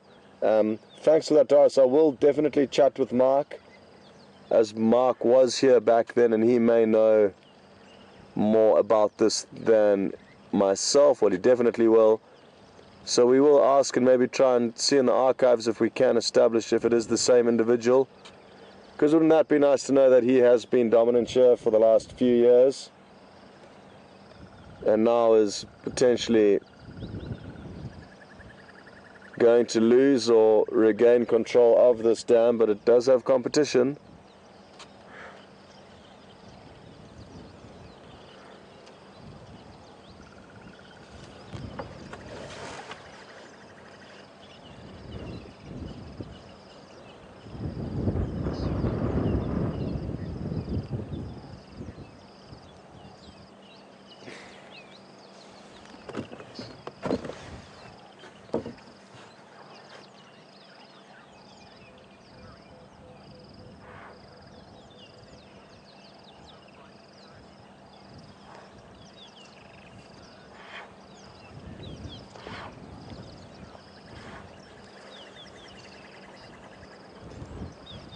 Dave Curry from Toronto. Good morning, Dave, and welcome on board here. Dave is asking how serious these fights can be with regards to injury, and the answer to that is very severe, fatal.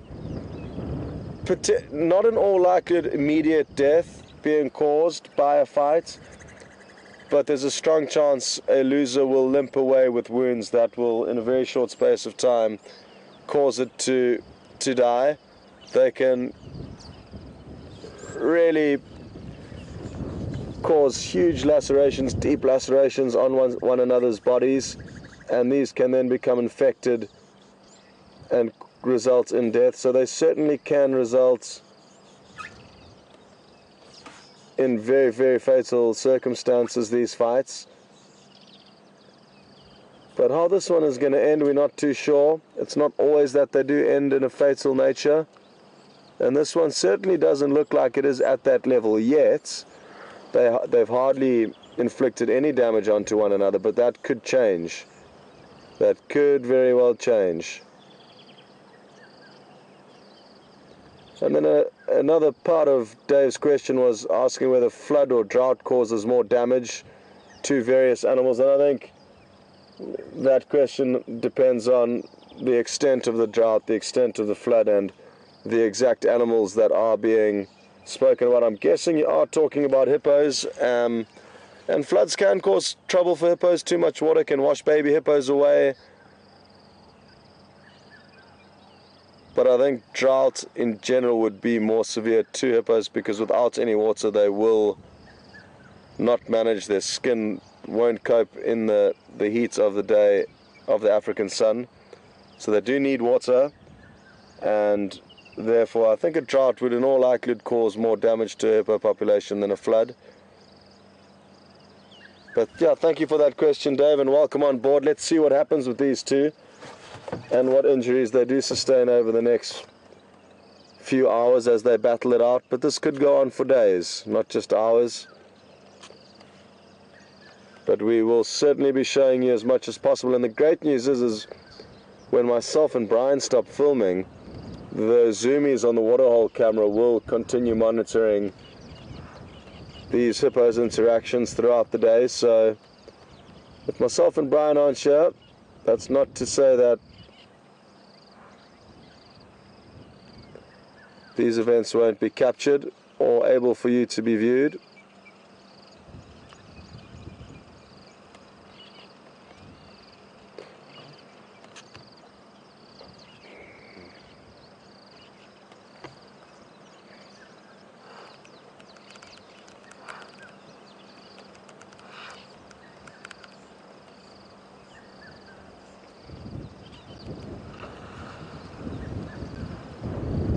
Okay. What next? Keeping an eye behind us, making sure there's no rain creeping up on us, but it's still looking good for now.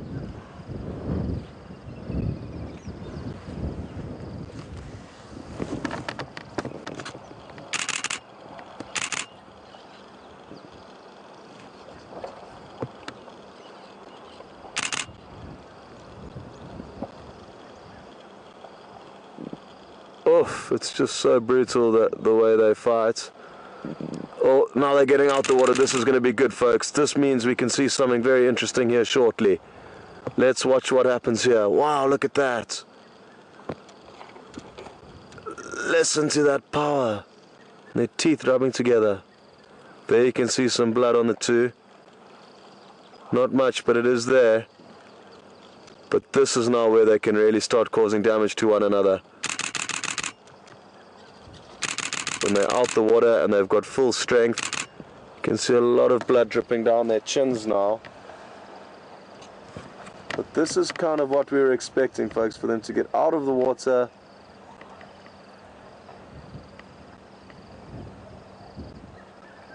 And that's when they can really cause damage to one another, but it seemed fairly even there.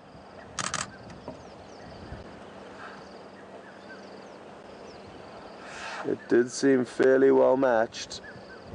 So this is going to go on for a while until one of them tires and starts losing strength. But as we could all see there, very well matched, and still a long way for these two to go before they work out who's boss.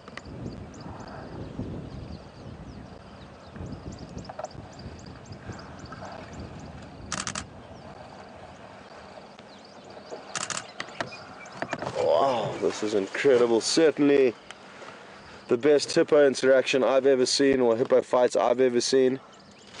So I hope you're enjoying it, folks, because I certainly am, and I haven't seen anything quite as dramatic as this regarding hippo fights.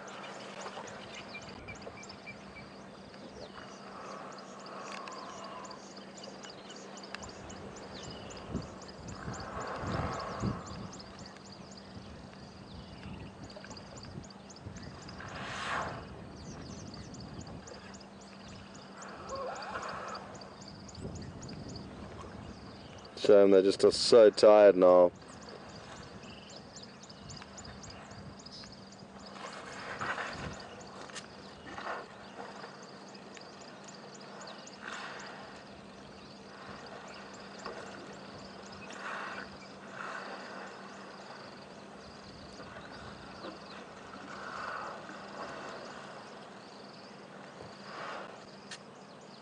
Have you seen hippo fighting before, Brian? This is my first time. Well, we've hit the jackpot then.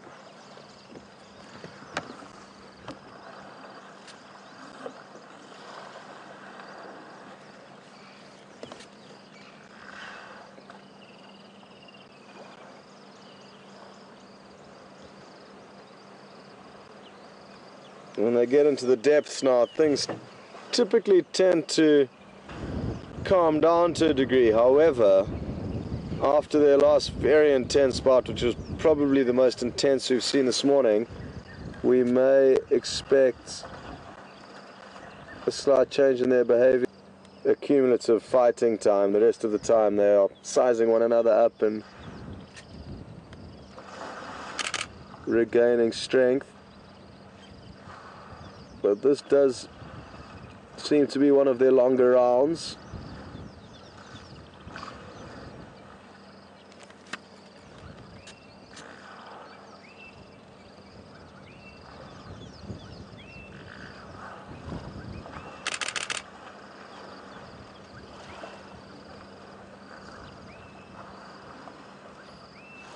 I'm going to have a lot of photos to play with after this, but these sightings don't happen very often, so worth trying to capture as much of it as we can.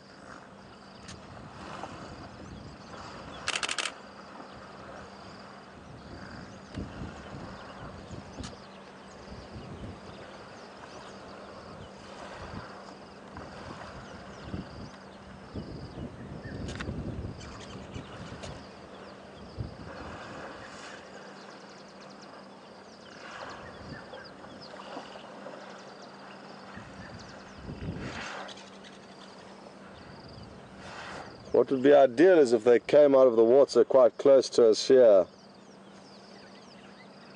so that we could get some close-ups on their mouth, but that would be hair-raising for myself and Brian, and I probably in all likelihood would start moving the vehicle as they started getting any close to us.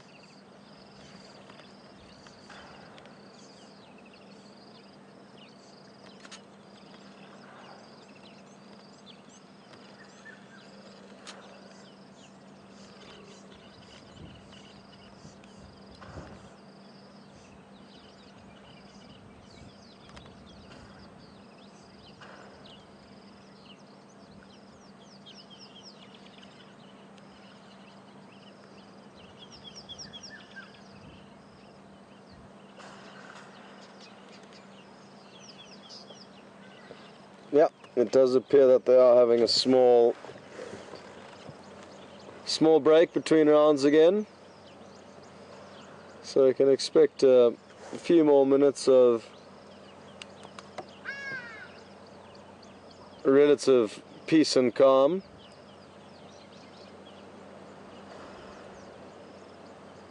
Although it appears that this no, just swimming around a bit. The one hippo kind of was heading straight towards us at one stage, so that did get my attention. I thought it was beginning to come and take out some of its anger on us. Pick an easier opponent, which we certainly would be.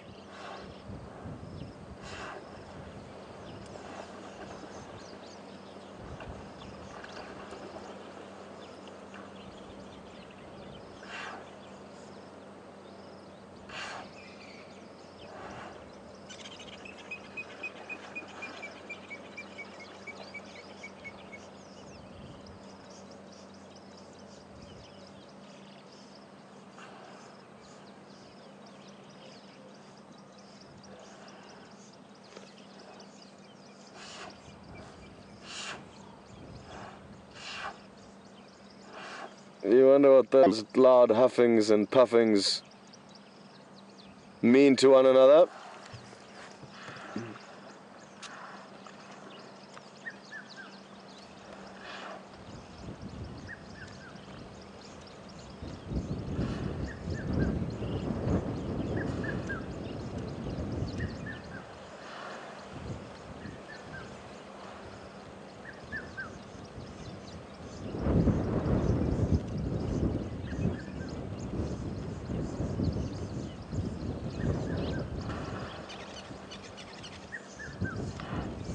Sorry VM, if you could just go with the name please, that would be great again.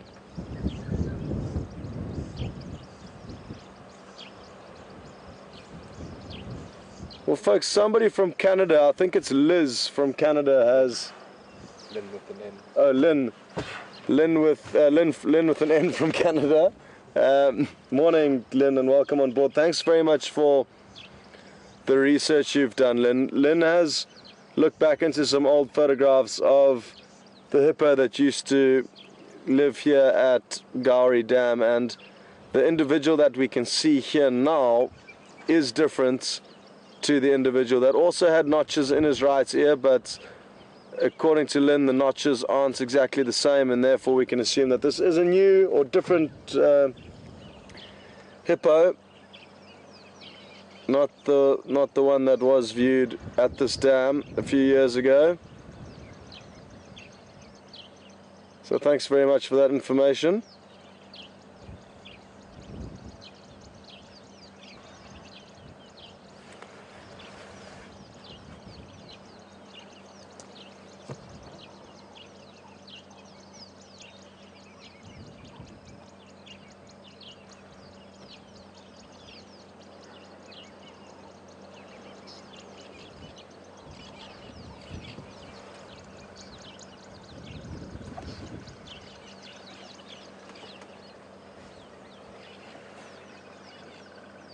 See if we can get that heron hunting there in the background, Brian, while they...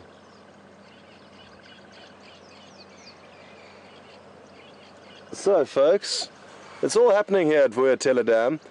There's a grey heron hunting at the moment, So we'll stay on that for a few seconds, because if we're lucky we'll get to see it, and it looks like it might be about to strike at something. We might get a kill while these hippos regain strength for their next round. They dart that sharp beak of theirs into the water at incredible speed, and either spear their prey or sometimes actually manage to catch it between the top and bottom bill. But it's certainly very focused on something. Here we go. Come on. Don't. Well, it definitely got something there. It was hard for us to see, but a small fish. Another one.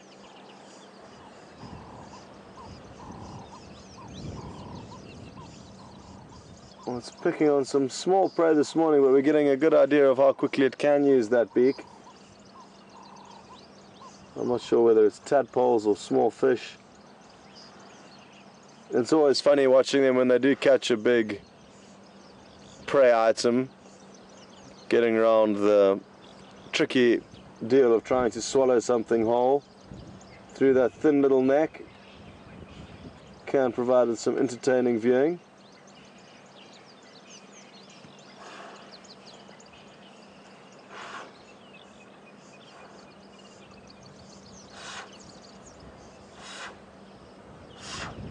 Okay, well,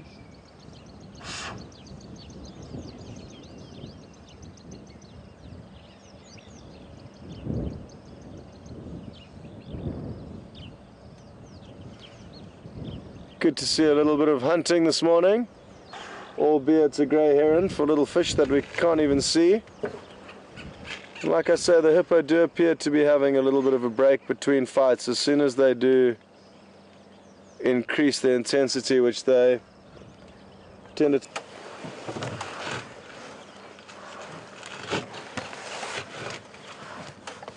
Wow, what a beautiful morning, folks. We haven't moved very far from starting at around 6 o'clock. We headed out in the hope of getting to some birds' nests, but we hadn't been on drive for longer than a minute, I don't think, when we got the message from VM alerting us to what was going on here. So we've basically been here for 2 hours and 15 minutes, and we've moved once. At one stage the hippos did manage to, well, it's happened twice now, but initially there was one chase where one individual gained dominance over the other, and the one ran out the water, and we had to reposition to get a shot. So other than that, one move and then moving back to here, we haven't moved very far this morning. And it'll potentially be myself and Brian's second drive where we've almost spent 3 hours in one place or with one animal. And in this case it's with Hippo. The last time we spent 3 hours in one place was, or with one animal, was with Quarantine, the male leopard. Either way though, it is a great opportunity to be able to spend this amount of time with animals and really get to understand their behavior and learn what you can from this unique interaction, because it doesn't happen every day.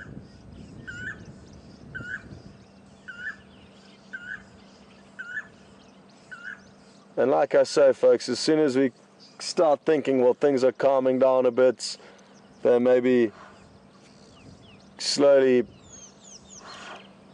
tapering off things, and then all of a sudden they pick things up again and they're back at it. Earlier they were out of the water completely, and that's when we can expect to see the tables turn drastically, because it's when they are out the water that they are their most strong, their quickest. So if one does manage to get the upper hand on the other, it could then continue to create, I think, quite a lot of damage in a short space of time. But once they head together, head to head in the water, it's very difficult for them to change that position or get into a dominant position where they can damage and or chase off their opponents. So it's on those stages when they get out the water that we can expect to see some serious developments in this battle.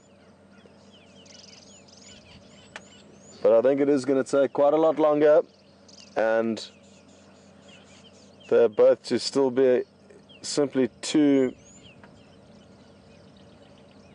evenly matched, but that could change, and it will change in a matter of time. It's just we're not sure how long it is going to take. But at the end of the day, one of these is going to be the victor and one of them will be the loser. So won't it be nice for us to find out who it is?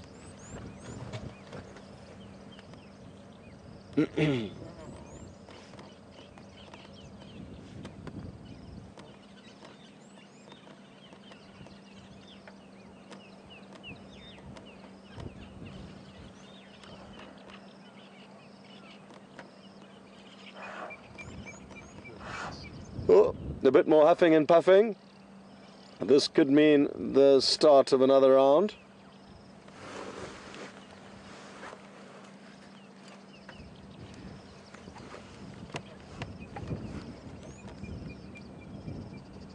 There appears to be a, oh no, a little bit of movement, but no confrontation.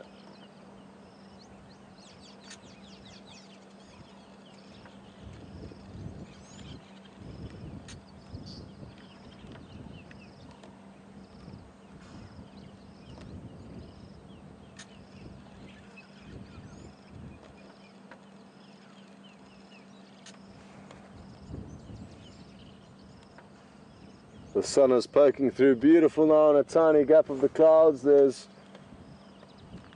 probably an eighth of blue sky out of the whole skyline that we can see. So the weather is up and down, and when the sun does come out briefly, the temperature does increase dramatically, which is surprisingly quite nice to be saying that it's nice to be warm here, because we usually do battle with the heat at this time of the year here. So the colder we are, the better. But this morning driving into work certainly was quite fresh.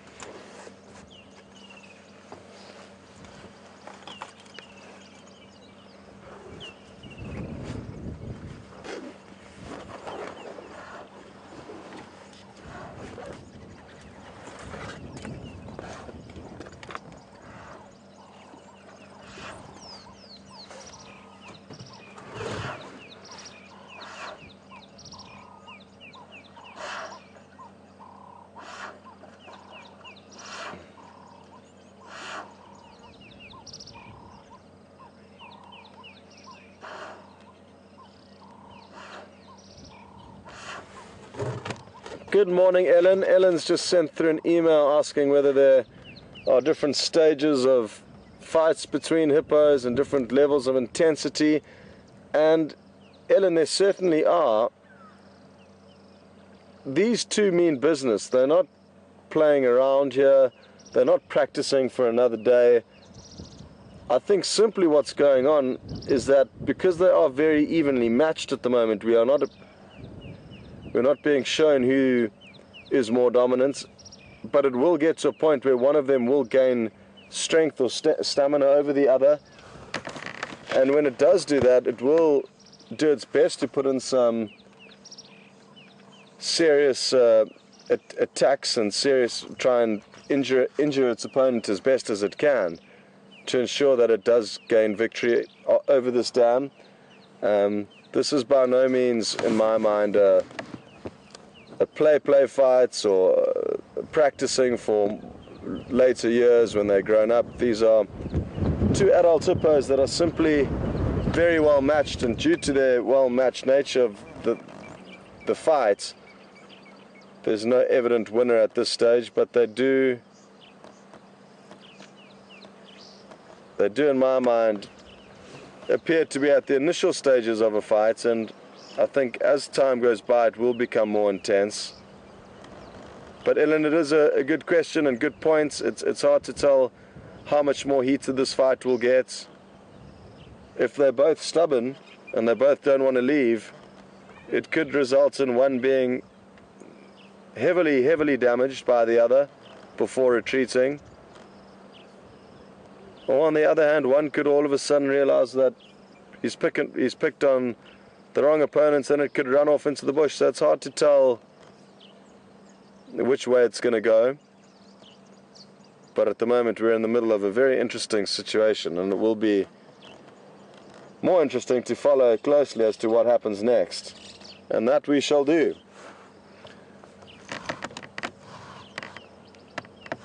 But thanks very much for that question. Ellen is one of the regular viewers, so welcome on board, Ellen, and thanks for your question.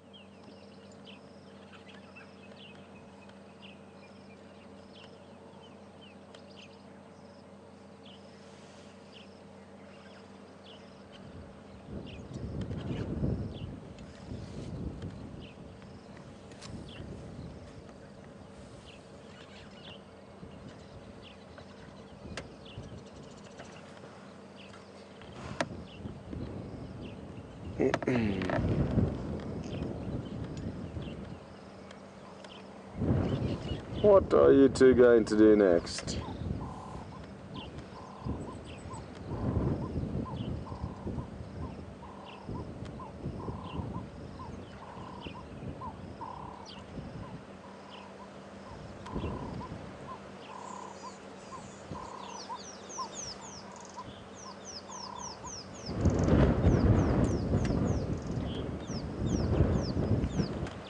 So happy that it's been dry, folks. Both myself and Mark have been, and everyone on the team have been frustrated by these rainy conditions. We don't get out and get to show you as much as we would like to, not nearly as much when it is rainy. So despite the weather being pretty gloomy today, with chances of rain later, I'm just extremely happy that we don't have any rain now.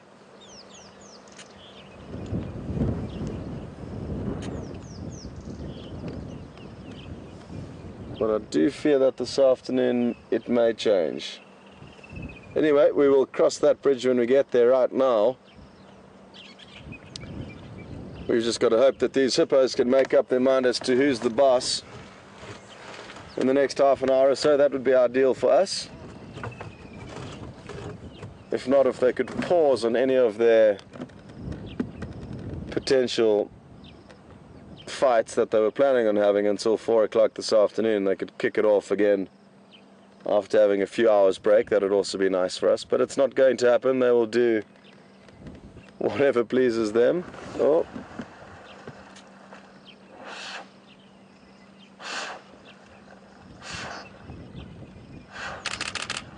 Is this the final bout? Is this going to be the one that decides who the boss is? I doubt it, but it could be. Any of these bouts now could result in one of them being the victor and or the loser.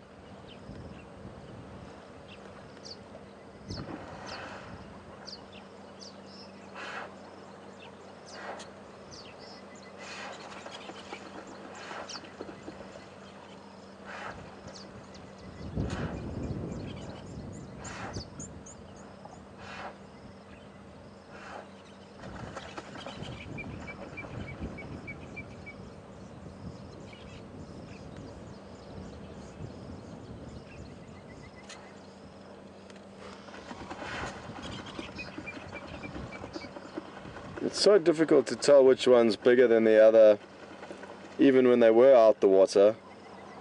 But it would be such an interesting thing to know which is bigger, and if so, if one is considerably bigger, how much bigger exactly. But from what we've seen, it's been a very evenly placed match. They've had turns of being in a dominant situation.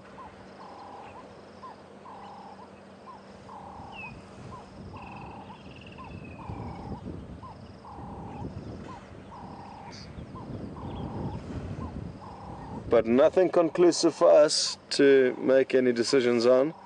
Certainly not an easy bout to be umpiring.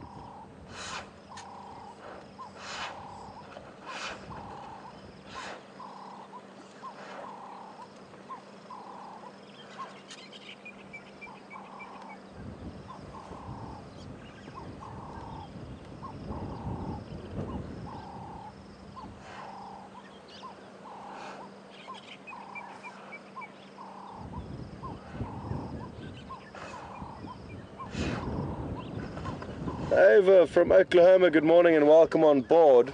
Ava's asking if the loser would be allowed back in the pond, and I would tend to think that the answer to that would be no, the majority of the time. However, if a second bull acts submissively and stays on one corner of the dam and doesn't interfere, doesn't go close to any of the ladies, and doesn't try and assert any dominance or act like it's dominant, then it may be tolerated to stay in the dam, but it would have to behave accordingly. And by behaving accordingly, it would have to be almost completely at the opposite end of the dam, away from any of the females that the dominant male would certainly be laying claim to. So the likelihood of it happening is slim, but it could well be tolerated in this dam going forward if it acts accordingly. But I'm guessing it will, in all likelihood, move off and find itself a new patch of land. But good question, and I think the strong likelihood is that the loser will leave the dam, but there is a chance that it could be tolerated to stay.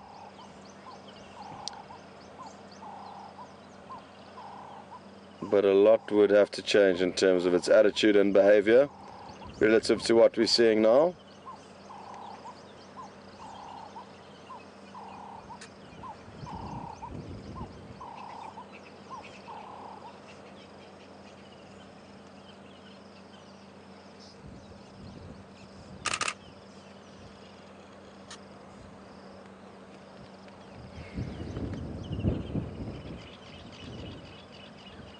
The heron's moved slightly. It continued to feed on those small fish or tadpoles, whatever they were, we couldn't see.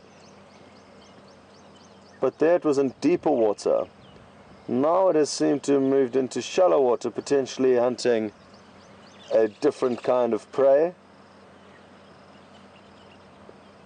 Let's see what happens here.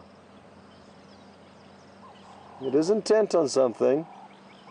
It's an incredible ability to be able to hunt in water this murky, because how they even see what they're going for a lot of the time is a mystery to me. They do use their feet to help sense and feel anything moving in front of them, and I think they just stab their beak in the general direction of any potential movement, hoping that they get lucky. But oh, it certainly requires a lot of concentration.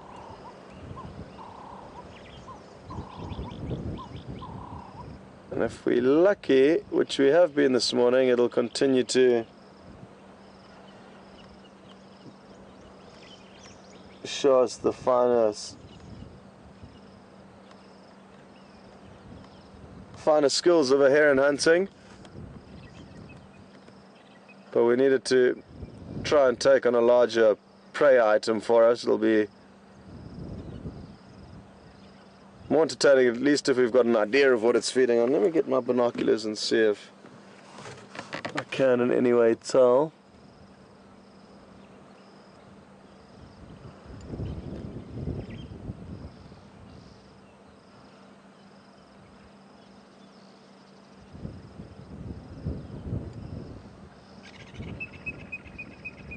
No, even with my binoculars I can just see it stabbing in to the water, but can't actually make out what it is feeding on. They're tiny, whatever they are, but they are, I guess, all adding up.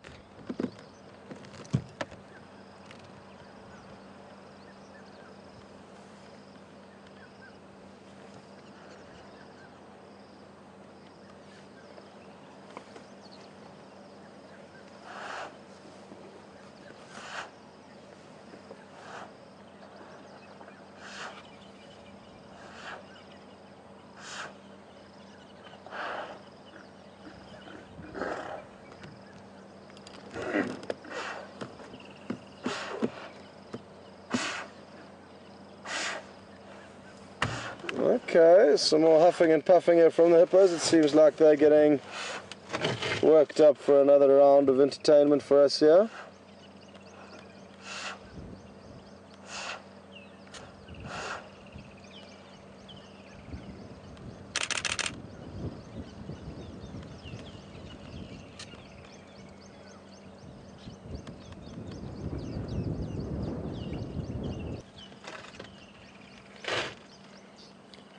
Well folks, we've got about half an hour left, and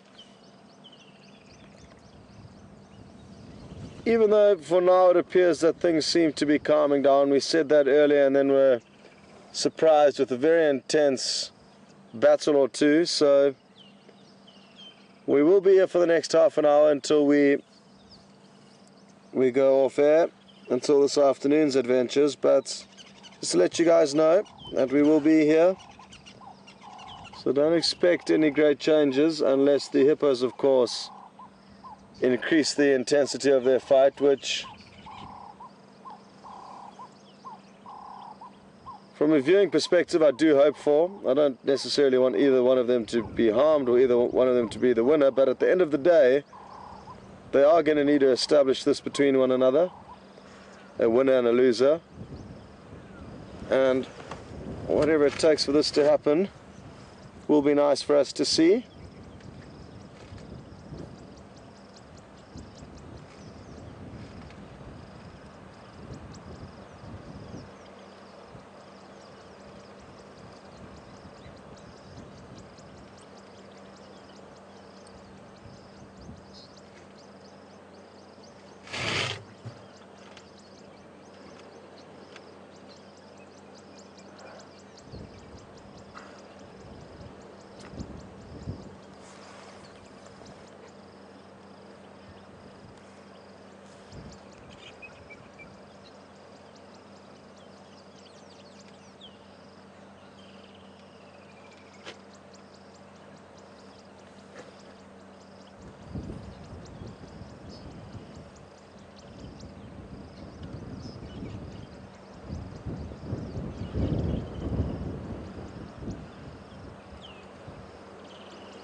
It's so nice to have this waterhole camera here providing us with information like that these hippos were fighting this morning.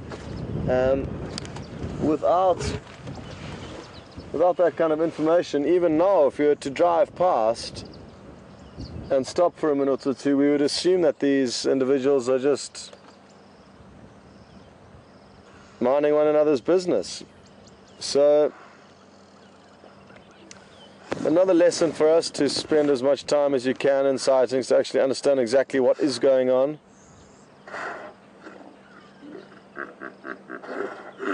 Okay. This is interesting because we've hardly heard them vocalize since we've been here. There's only been one vocalization. This is the second time they vocalized. So maybe that does mean they're upping the ante.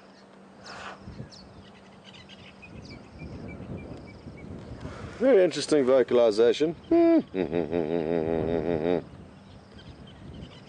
Is my kind of similar impression. And we just heard one little relatively soft call in terms of volume, not nothing too serious. They can get very deep and loud, those calls.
What are you two hippos going to do about this conundrum you've got yourselves into? Because surely you can't call it quits now.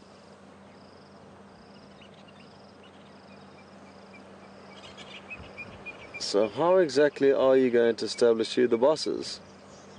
Look at this weaver. There's some buffalo weavers flying around with massive branches in their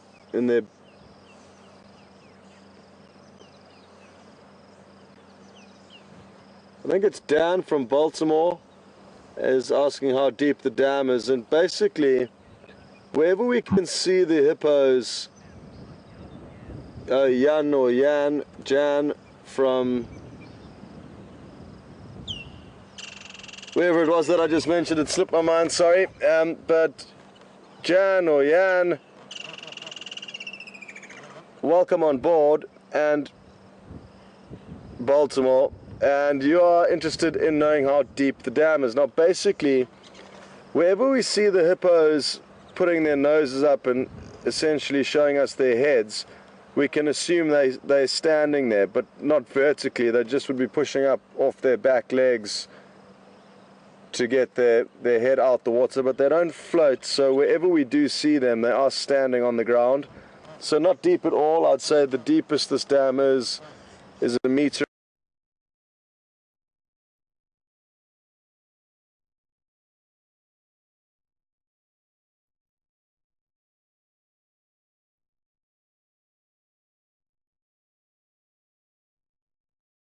And a half, possibly 2 meters at its deepest points, but no, not a very deep dam.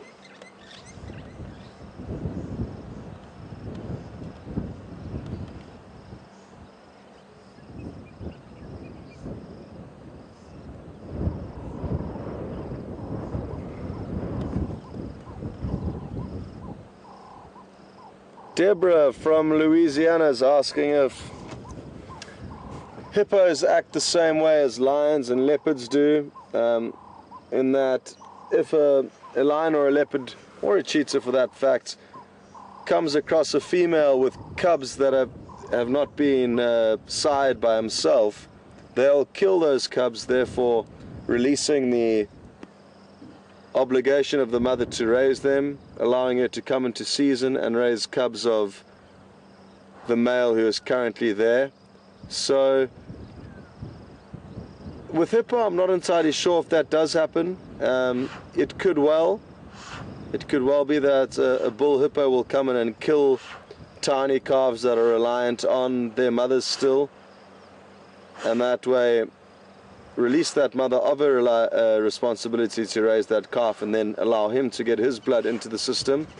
It could well happen, but I'm not entirely sure if it does happen with hippos. I wouldn't be surprised if it does though. So something that, again, if anybody could try and do some research, or if anybody's got some first-hand knowledge on that, it would be great. But I personally haven't seen enough of hippos and of their behind-the-scenes lifestyle to know if they do actually perform this like lion and leopard do, this art of killing young members of their same species in order to mate with their mothers.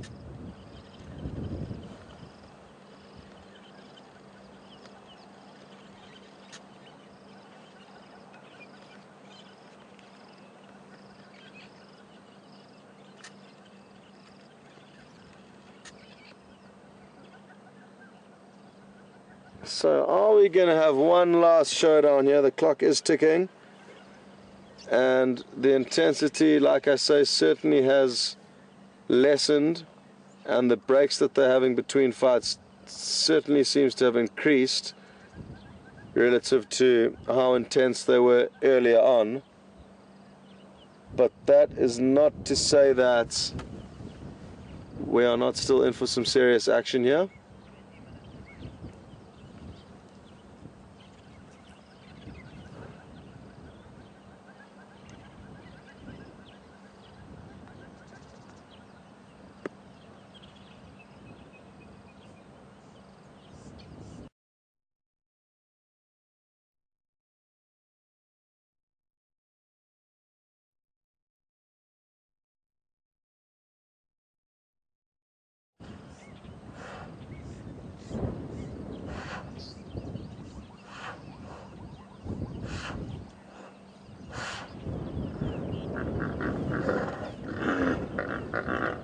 local amongst.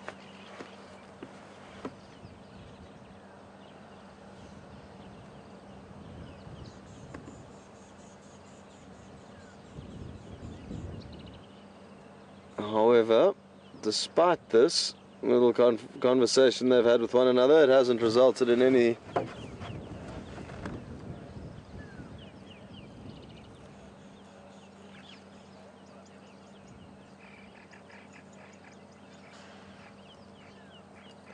Okay, well, just got some research back from Final Control. Thanks, Alex.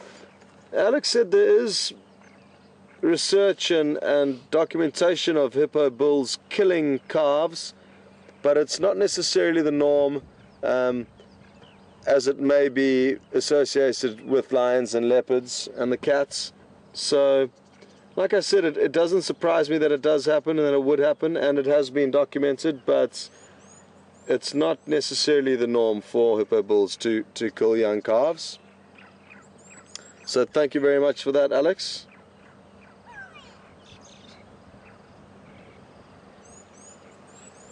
Hope it answers your question further.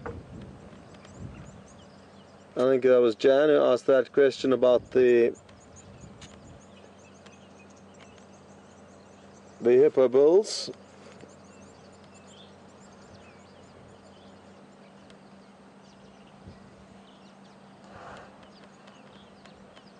Sorry, Deborah. Thanks. Well, I hope that answers your question further, Deborah.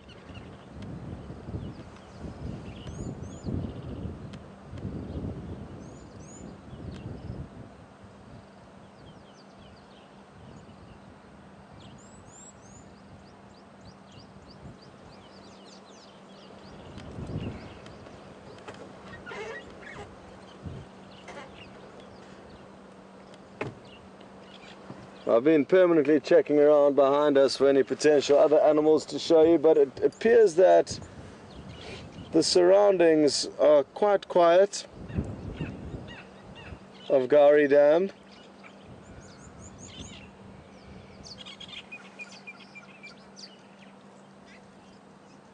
Been hoping that we'd turn on, there'd be a leopard lying near the vehicle, but not yet. We still do have a few more minutes though, where that could happen.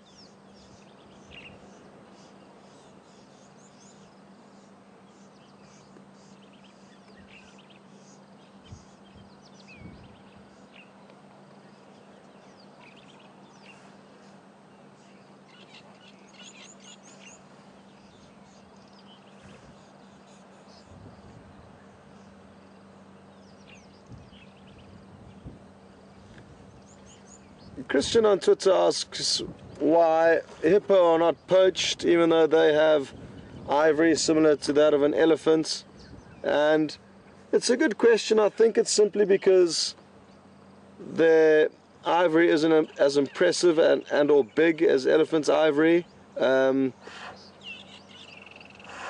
therefore making it less productive potentially to poach. A very good question though, and potentially also the end users, the market for specific elephant's ivory is higher than that of hippo ivory, and maybe there are differences, slight differences between the ivory. Even though they both are ivory, it's the same as gold. You get good quality gold and less high quality gold or diamonds, so it could have something to do with the quality of that. But thankfully, for the hippos, they are not persecuted by poachers nearly as much as elephants are for their ivory.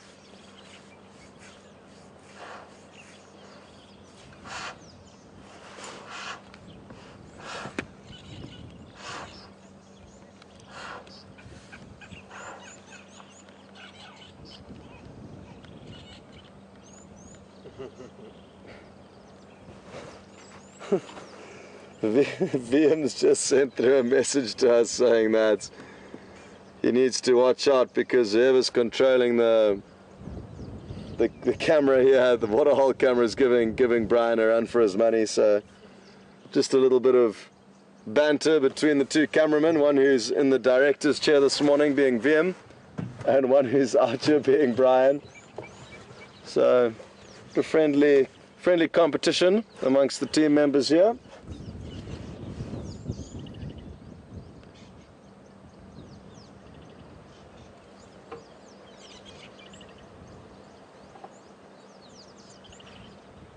Not an easy thing controlling the waterhole camera, because what I didn't realize about it is that you can only program the camera's movements in kind of 4 steps at a time. So if an animal is moving from left to right on a perfect plane, you could just click move to the right 3 times, and in 3 movements it would stagger to the right. But if something's moving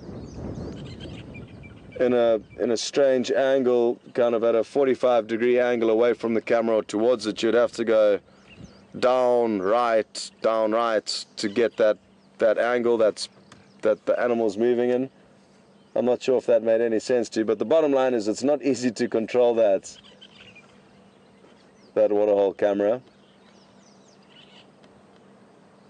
So the zoomies do get well practiced at it and make it look a lot easier than it seems. We've got the pied wagtail here again on the hunt, a few meters from the vehicle. We'll see if it manages to catch anything while these hippos continue to have a standoff.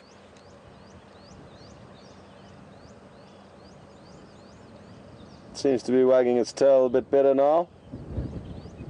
Initially it didn't do any tail wagging.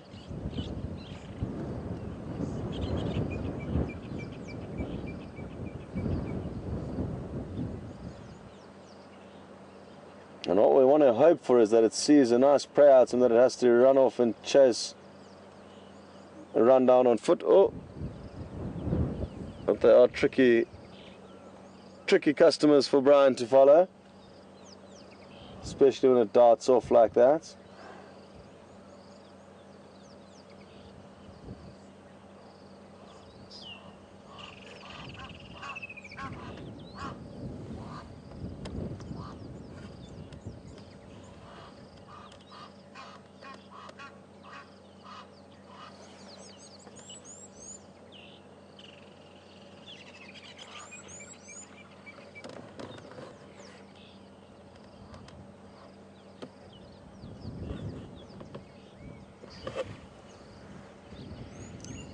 Okay,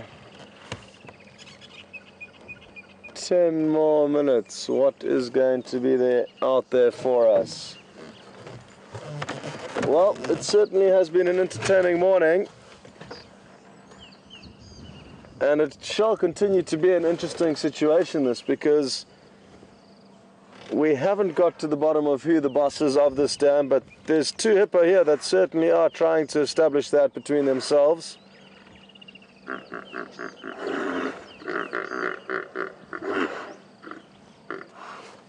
And will this be the last little bit of confrontation that we see this morning?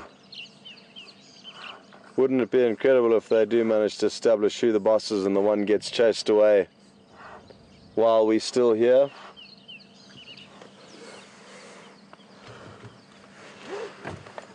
But they have been becoming more and more tolerant of one another. Possibly that's the wrong word. Possibly they're simply just worn out from fighting for the last few hours, and now are both in a situation where they would like to regain as much strength as possible before having another round.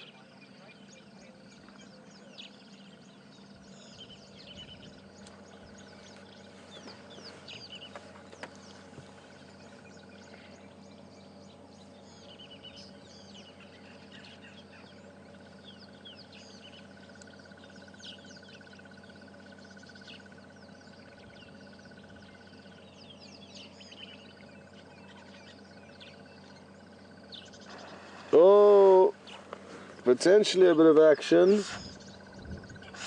It's the most we've seen in a while.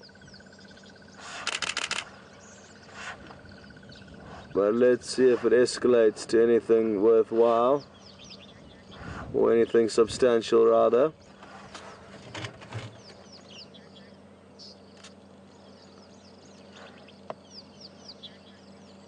does go in these waves and phases where it seems like it's almost completely peaceful and tranquil, and then all of a sudden, for a reason unknown to us, they manage to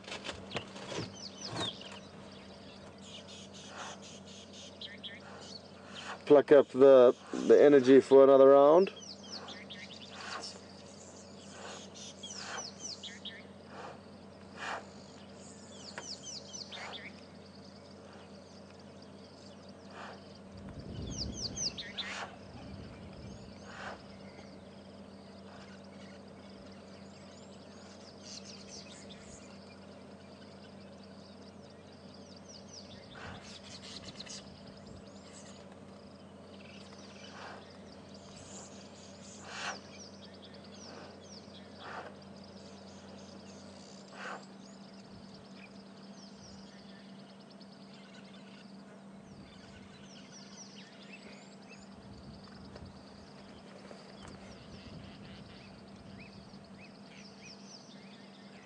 Nope.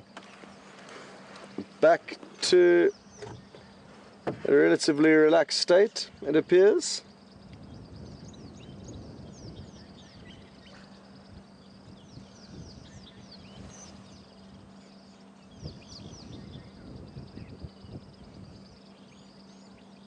It will be very interesting to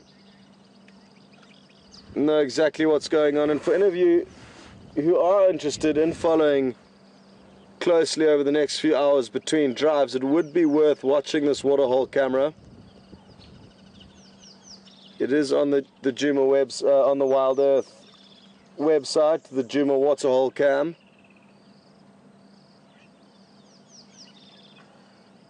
Because anything is possible between the morning and the afternoon drive, even though I am inclined to think that things are calming down here, that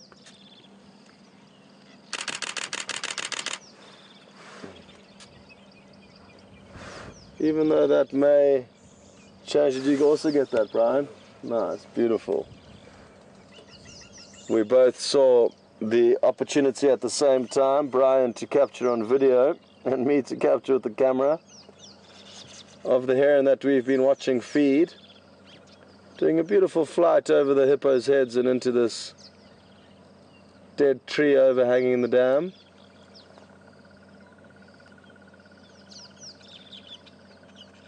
They're incredibly pretty birds, the grey herons.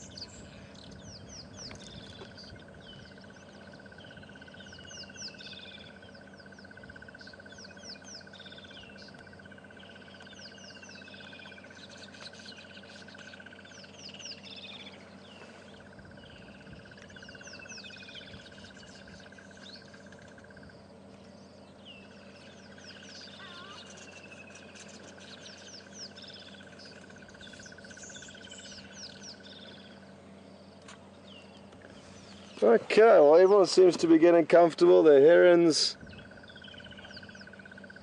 heron stopped feeding and perched itself here. The hippo have evidently calmed down. There's one doing a little bit of a territorial display again here that we can see. But it certainly does appear to be less intense than it was before. But folks, yeah, please do follow on the Djuma waterhole camera between drives, as anything is possible, but with these two. But for some reason I feel they are going to start getting tired, need some time apart from one another, some time to relax, and this afternoon things could heat up again.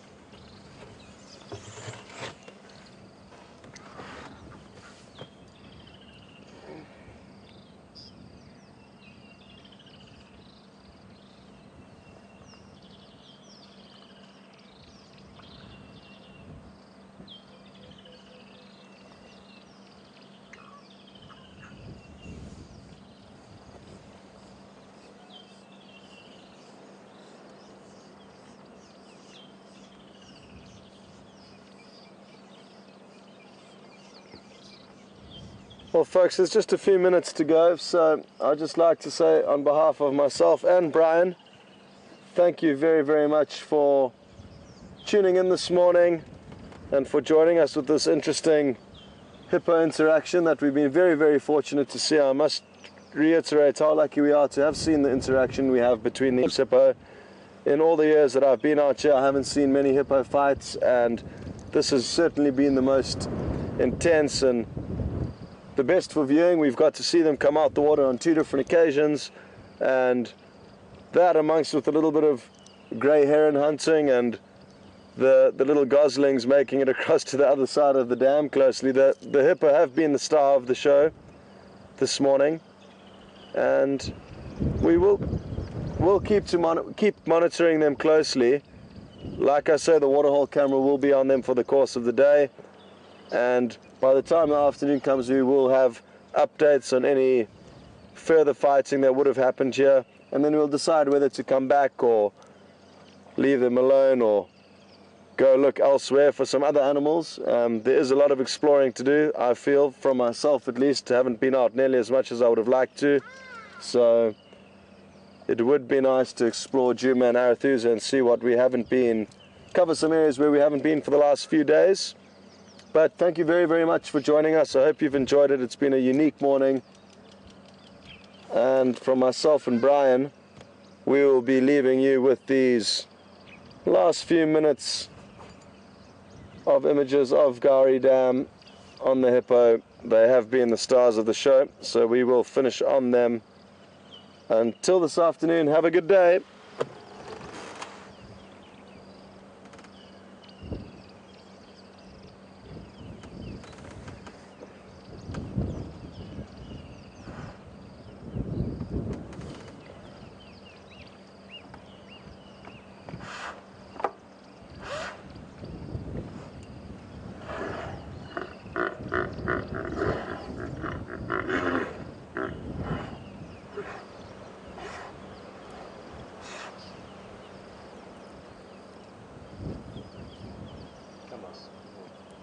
Another false alarm.